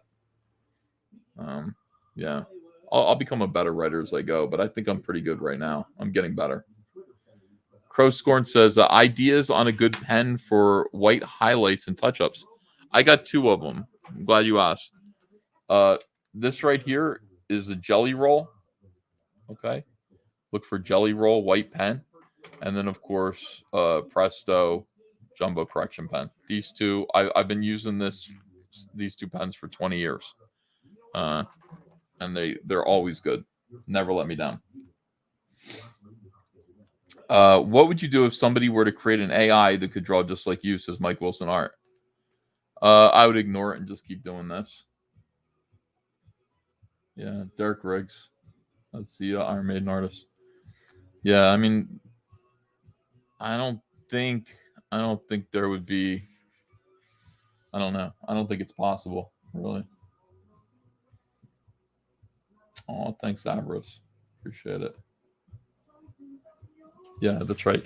In theory, E is available for hire. In reality, he is too busy. He turned down Jordan Peterson's offer for book 2, just to put it into perspective. Exactly right. But I mean, if somebody came along and said, we need a cover from you. We have $20,000 or something crazy for you to do a comic book cover. I would make room for it because I have a family, and that's a sick amount of money. I would have to do it. But who's paying $20,000 for a comic book cover? So in theory, yes. In reality, probably not.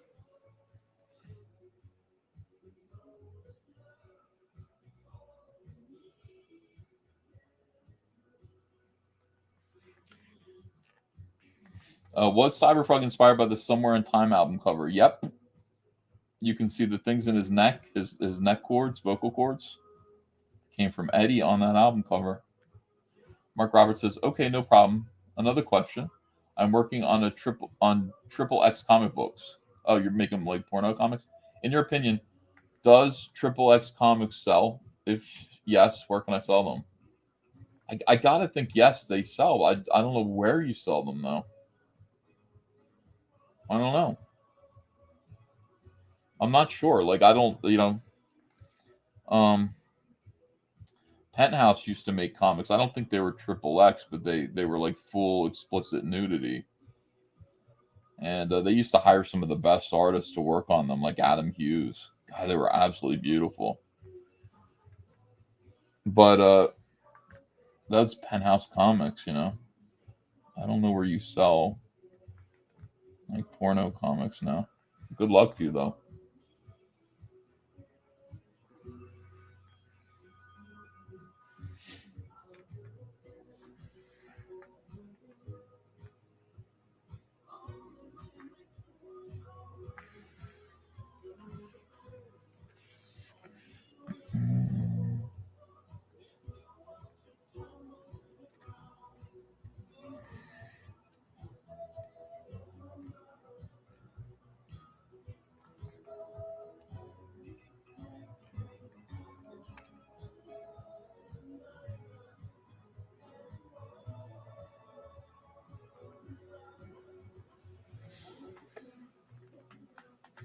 Andy Smith did an issue of Penthouse Comics. Did he really?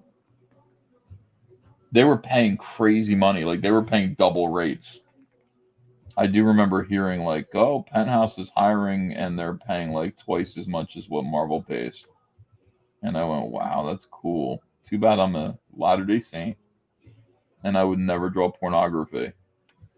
But like Wilson Art says, I saw JBP wearing frog socks in his latest vid. Nice. Jordan Peterson and frogs. Yeah. I think he was sad that I didn't do his second book. He did a video interviewing his new artist and shouted me out.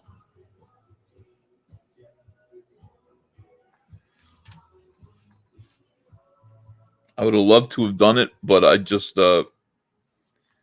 I couldn't find the time to do a good job for him. That first book I really worked hard on that for him. I don't think I could do that again right now.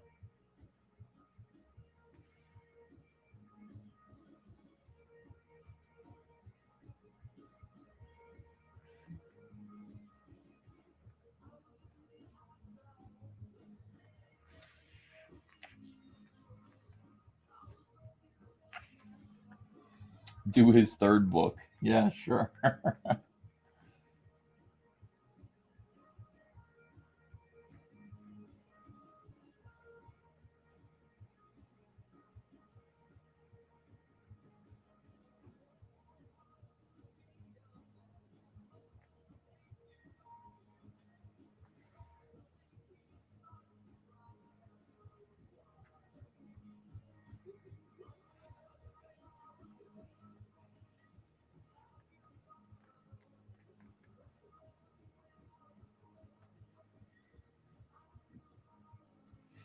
Rennie McRennis says just over $1,500 short of the Ginsburg action figure campaign.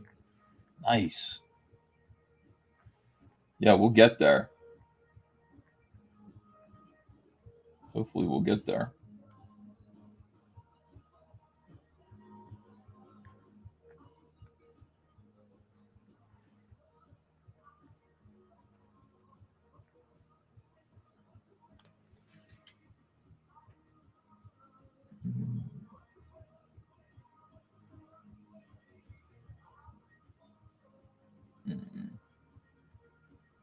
I keep checking my phone to see if Eric Weathers emailed me. To me, there's nothing more fun than seeing lettered pages.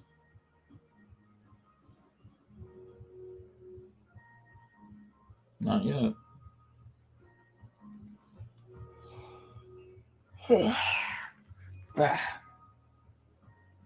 Wow.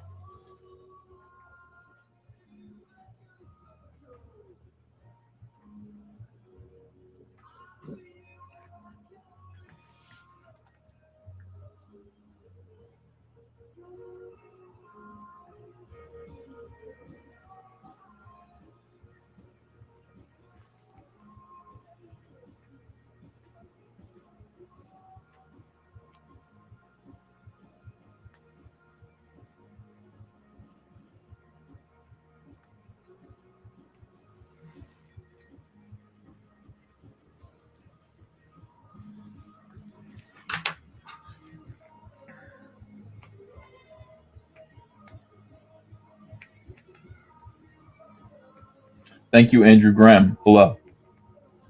Timothy Fitzgerald says, stop calling Vespis bees. Bees are good. Wasps are evil. Yes, you're right about that.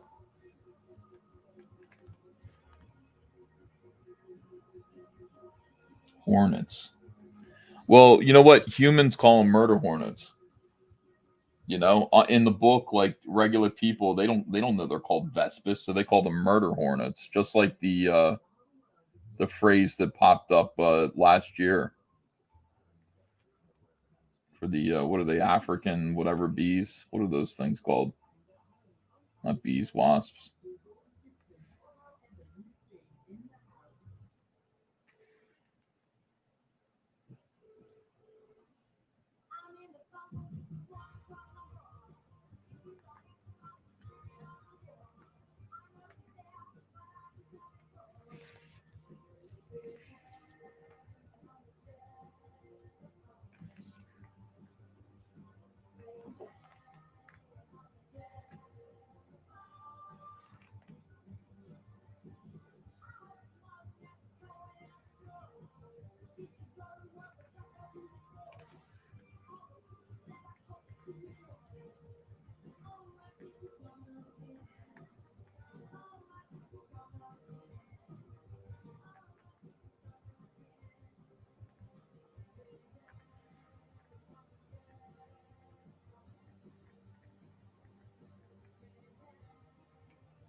Asian giant hornets. That's what they're called.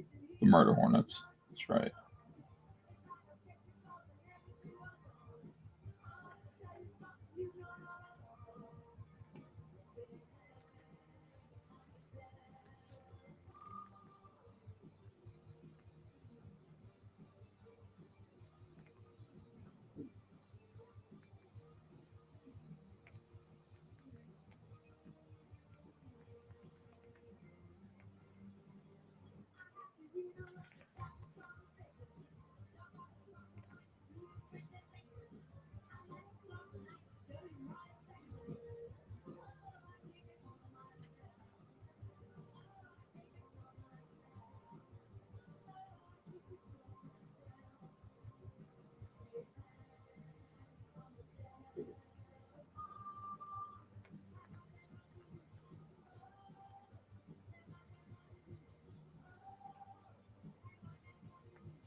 Draw a little femur sticking out there.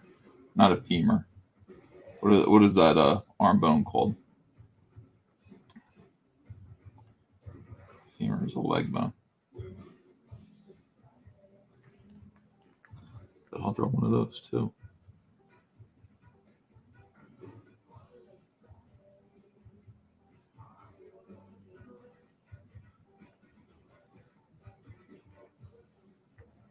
Dojo Kun Comics says someday a cyberfrog projectile reptile might happen. Hell, or hey, one never knows. Sign up for projectile reptile today. Thanks for passing the time, EVS. Thank you, Dojo Kun. Good luck to you.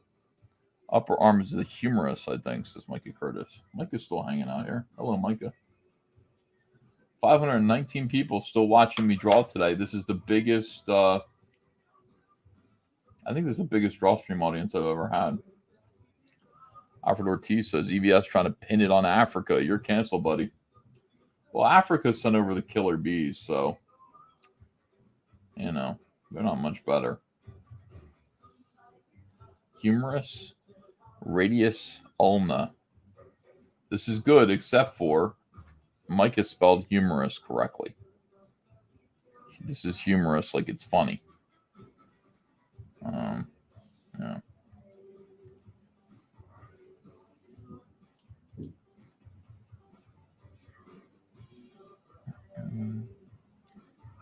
Mike is just working. Do you ever watch that Frog Time channel? I love it. It's totally made me a believer in frogs. They're crazy fucking powerful for their size. Frog Time channel? I've never watched it. But I love frogs. I really do. I think they're neat animals and lovable. They're the most lovable of amphibians. So I'd probably enjoy that channel. I'd enjoy watching them.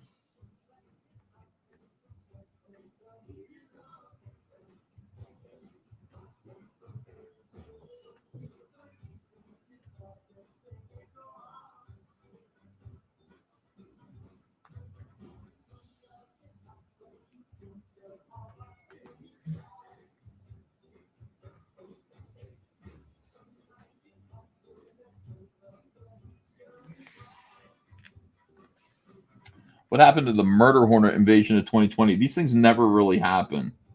We hear they're going to happen, and we get scared, and they don't happen. They're like Y2K. Cars and Depth says, does the Cyberfrog story arc ever turn less grim? Yes.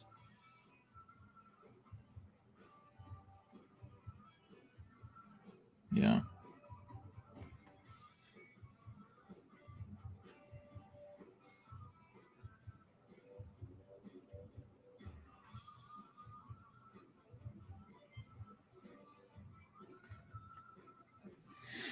But you got to let me get there. I want it to be a substantial read. I want it to have length and girth. I don't want it to be some quickie comic book. It's a real story. And it all means something. It all adds up to something.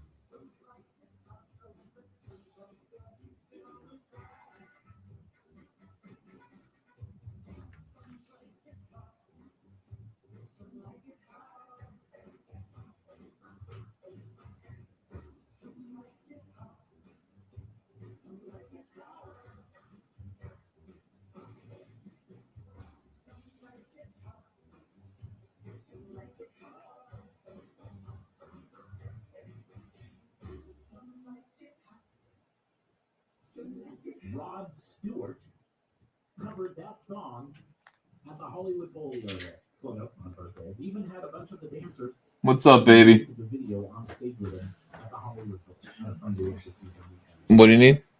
Rod Stewart's Cheap Trick. Feeling like a bad mom. You need these signed? Yeah.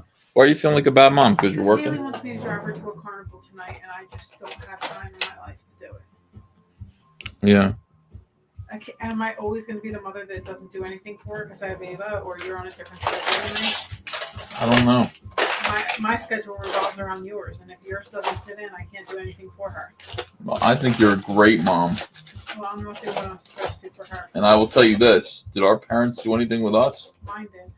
They did? If they said there was a carnival, they told me. Oh, we'll go to the carnival. You're not going to be awake tonight, are you? Yes, I am. I'll go to a carnival. In Cinnamonson? Yo, it's Cinnamonson. That's far away, isn't it? Let's go. 1, 2. Thank you, sweetheart. You want to go what time? I don't know. I'll bring you. I'll make you hero, mom. Yeah. You tell me when, and I'll be ready to go. When are you sleeping? When we're done with the carnival, okay? You don't worry about it.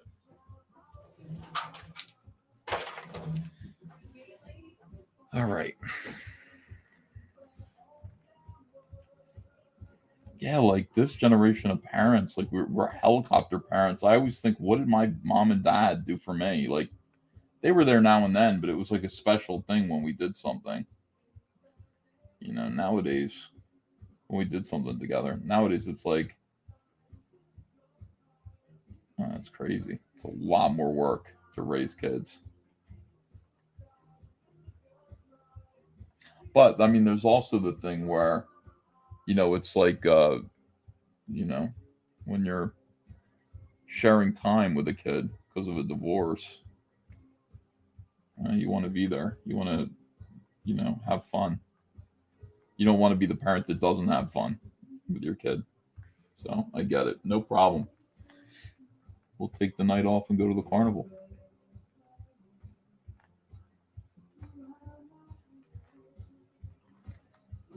Ryuka says, EBS, you start to sound old. When did I sound old?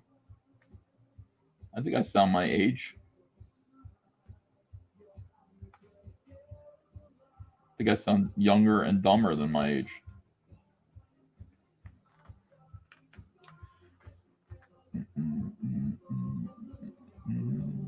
Yep, this is it.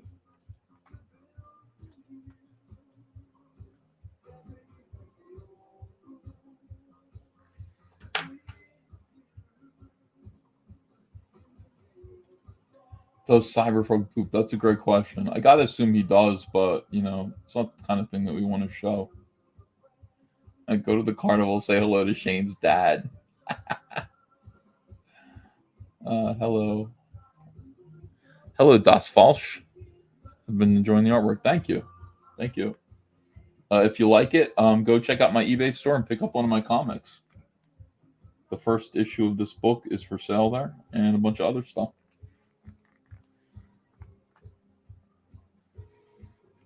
No, I will not eat carnival food, will I?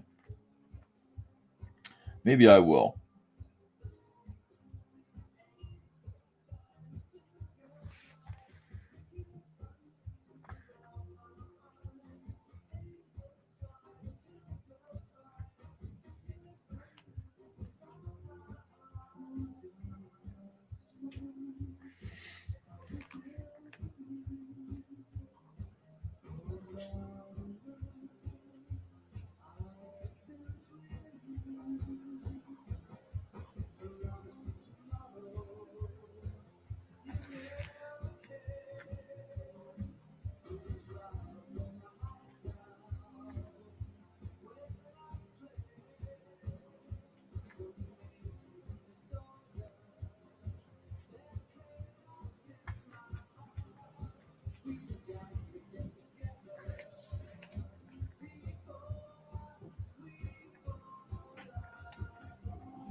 It's all too shady. It's all too shady.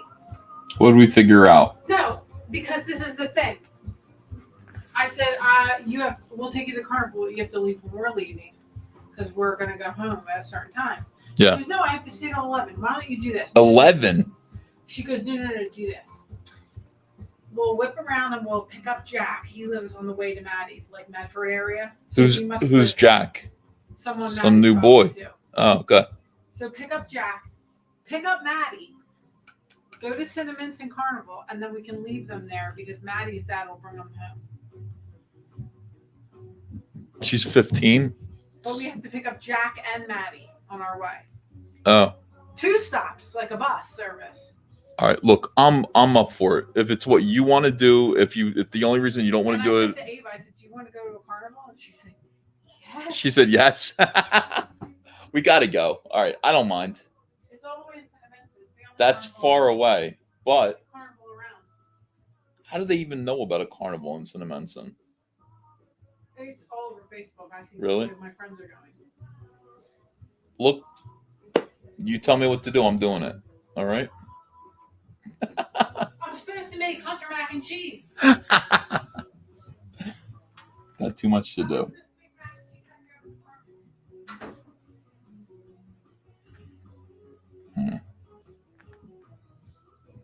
All right, what's the chat saying here? Skip on Jack. F Jack. People don't like Jack. Yeah, but you know what? Jack isn't with Kaylee. Jack's with Kaylee's friend. That's the only thing.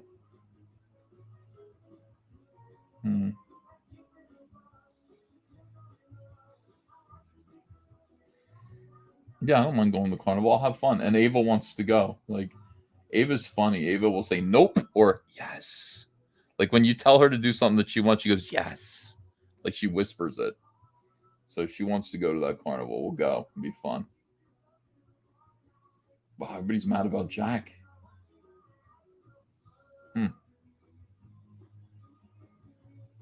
Yeah. Andrea makes the best mac and cheese. Hunter's coming over. And Hunter needs to be fed because, like, his bills are crazy. So he comes over here to eat. We'll make a mistake or something every now and then.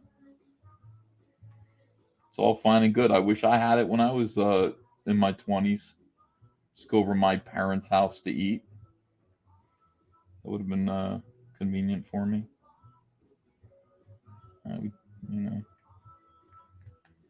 Everybody's got it too easy.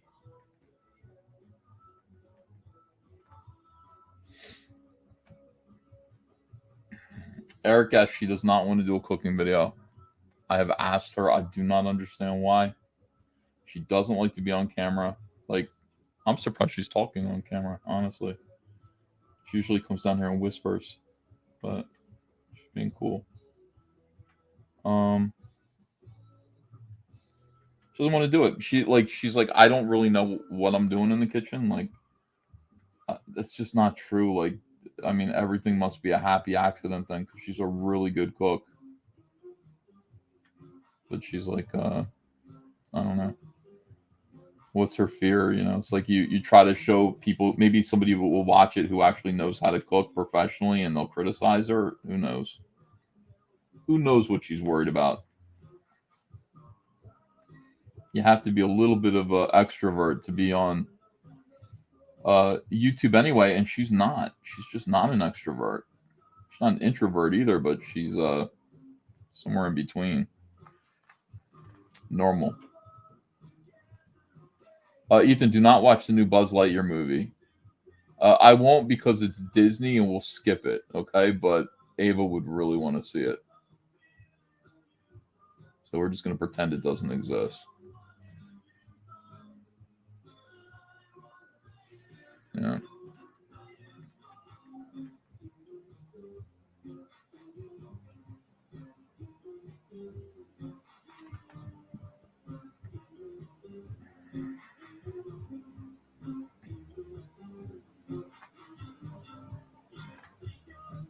Father's Day's coming up, guys.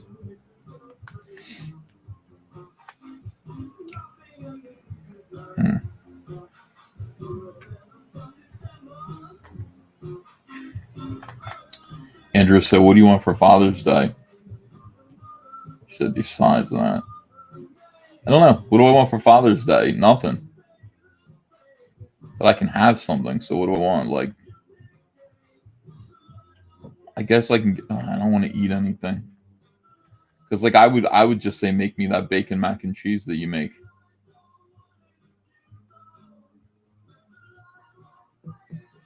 Pie. How many wives do you have? Just one.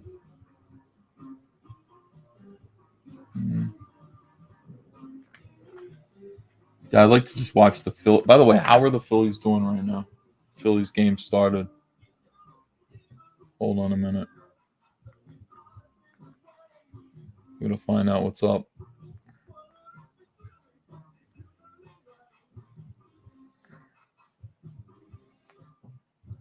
All right. Let's see. Oh, I can gamble on the Phillies. I didn't know that. Phillies scoring in the first inning, and then I win $50.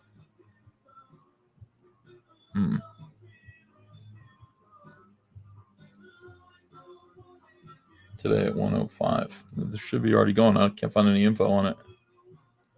Hold on.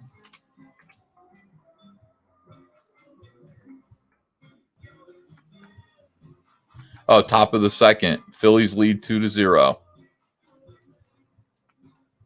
Nice. See, I could have won $50 if I'd been quicker.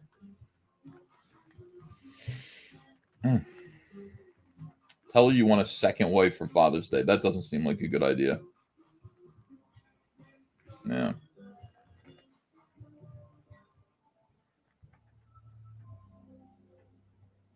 That seems like a good way to get a good shoot of the balls.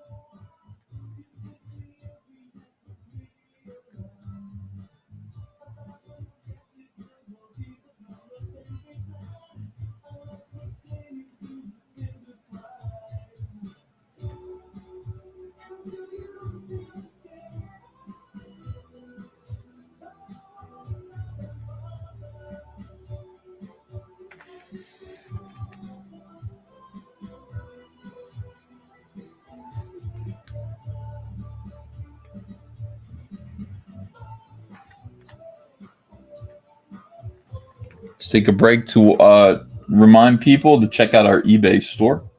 We've got all of the stuff from the Cyberfrog Blood Honey box up. And yeah, we ship same day. So we'll get all that. We'll get whatever you order out to today. Snowman update. Snowman update is Matt is working on it. I keep seeing colored pages from him, and they from Stefani Renee. It looks phenomenal. I do not know when it'll be finished. I'm not sure, but I will ask Matt, get an update.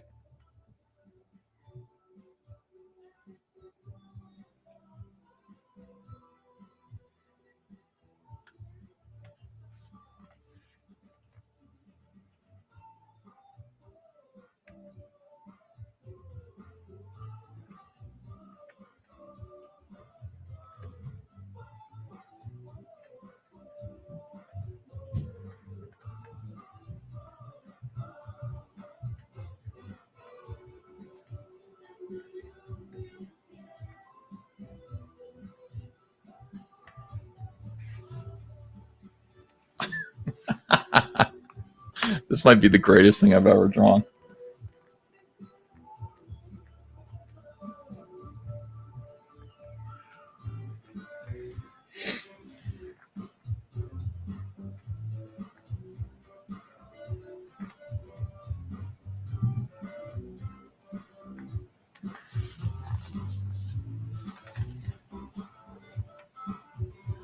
Obi-Wan, yep. Well, I mean, but he isn't. But you know, in this image, this front Vespus would be right on you, grabbing you. You know, about to turn you into blood, honey. But yeah, that's the gag.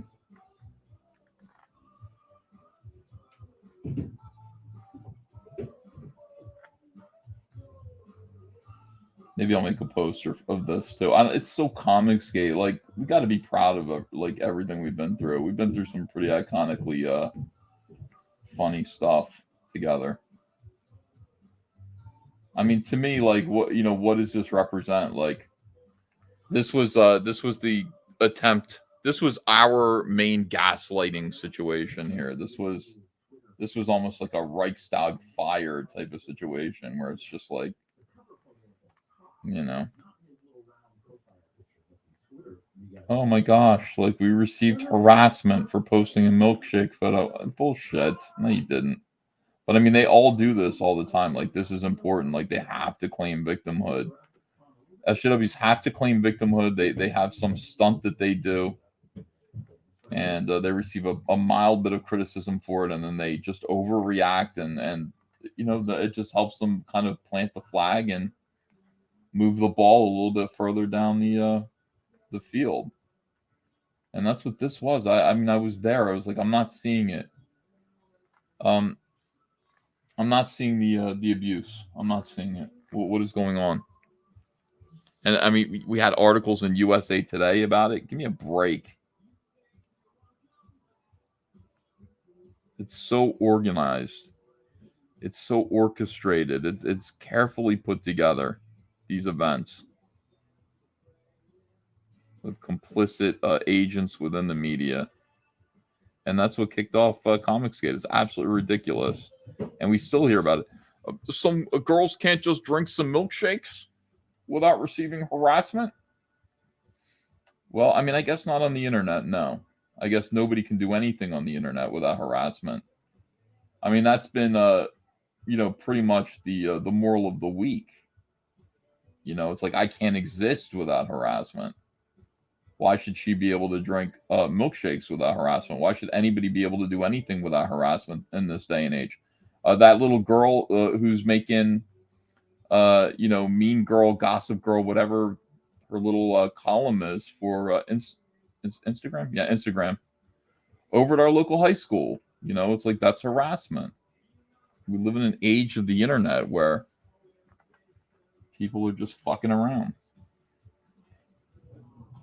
Nobody is empathetic or cognizant of anyone else's feelings. Doesn't matter anymore. Get over it.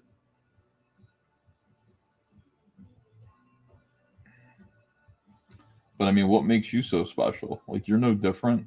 Well, because you're a girl. You know, it's like, everybody goes through this.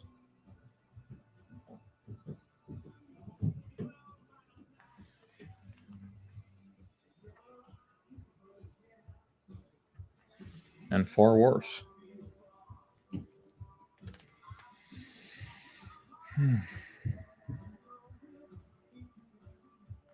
So that Buzz Lightyear movie's no good, huh? It looks stupid. Looked like a bad idea. Any plans for red and black Vespas and white and black one? They would be dope as toys. That's an interesting idea.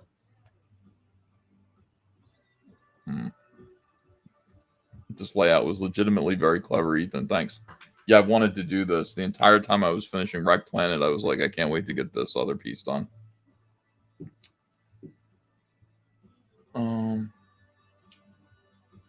That's some nice stuff. Yes, well, you were the first artist I cared to learn the name after your work in Green Lantern. The art is great. Thank you. The best drawings will always be Will always have Rumblebee in it, but this one's badass too. I love Rumblebee. Love Rumblebee. It's great.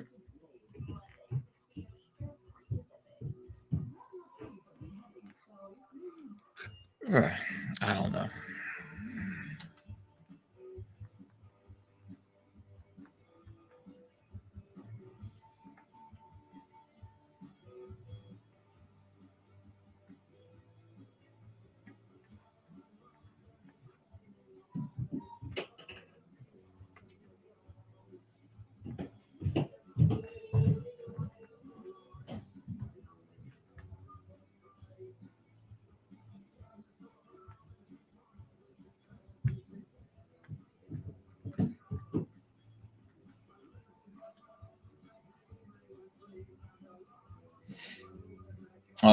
Rumblebee action figure for second wave. Yeah, I'd like to. I'd really like to do that.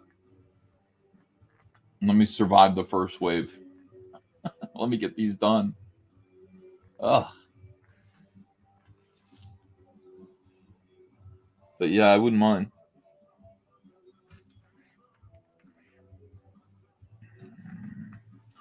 Death Pusher says, "What does the Vespa's queen look like?" Well, I mean, you're assuming there is one, you know. But if there is, you'll find out.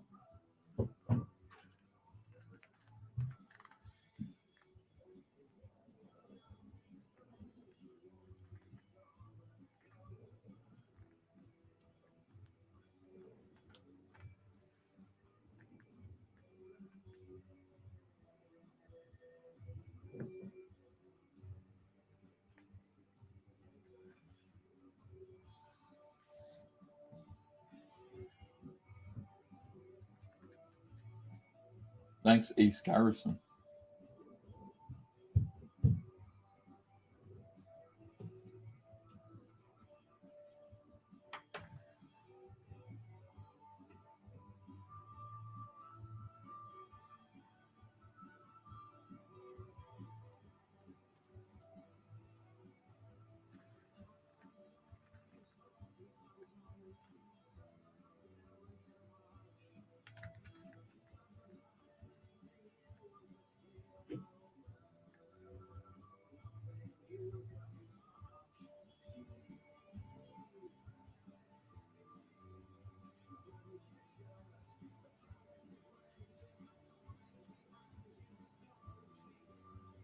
See, I mean, it just goes to show, yeah, Tim Allen, branded as problematic. He's just conservative. And he had to lose his job immediately. You know, it's like, meanwhile, Ezra Miller can groom, kidnap, molest, whatever he's doing. All these 11-year-olds. He can strangle a pregnant woman. He can cause all kinds of mischief. They're not firing him. He doesn't have to go nowhere. It's not like nobody's out there saying he doesn't represent Warner Brothers' values. Nobody is saying that because he does represent their values. Evidently, that's what their values are. It's unreal. Like, choked a pregnant woman, and we're all like, what the hell is this? It was just the tip of the iceberg.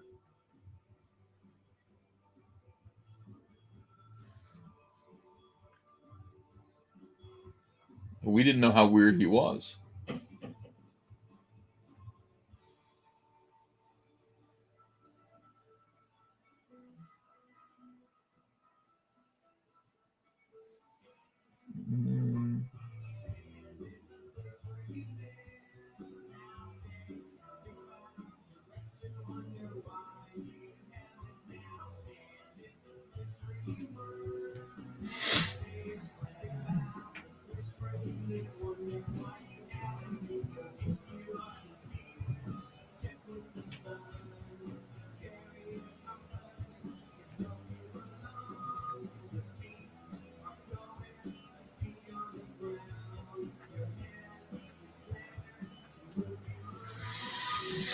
All right, I am going to I'm going to eat lunch. I'm going to eat delicious beef ribs that have been sitting in a crock pot for 12 hours.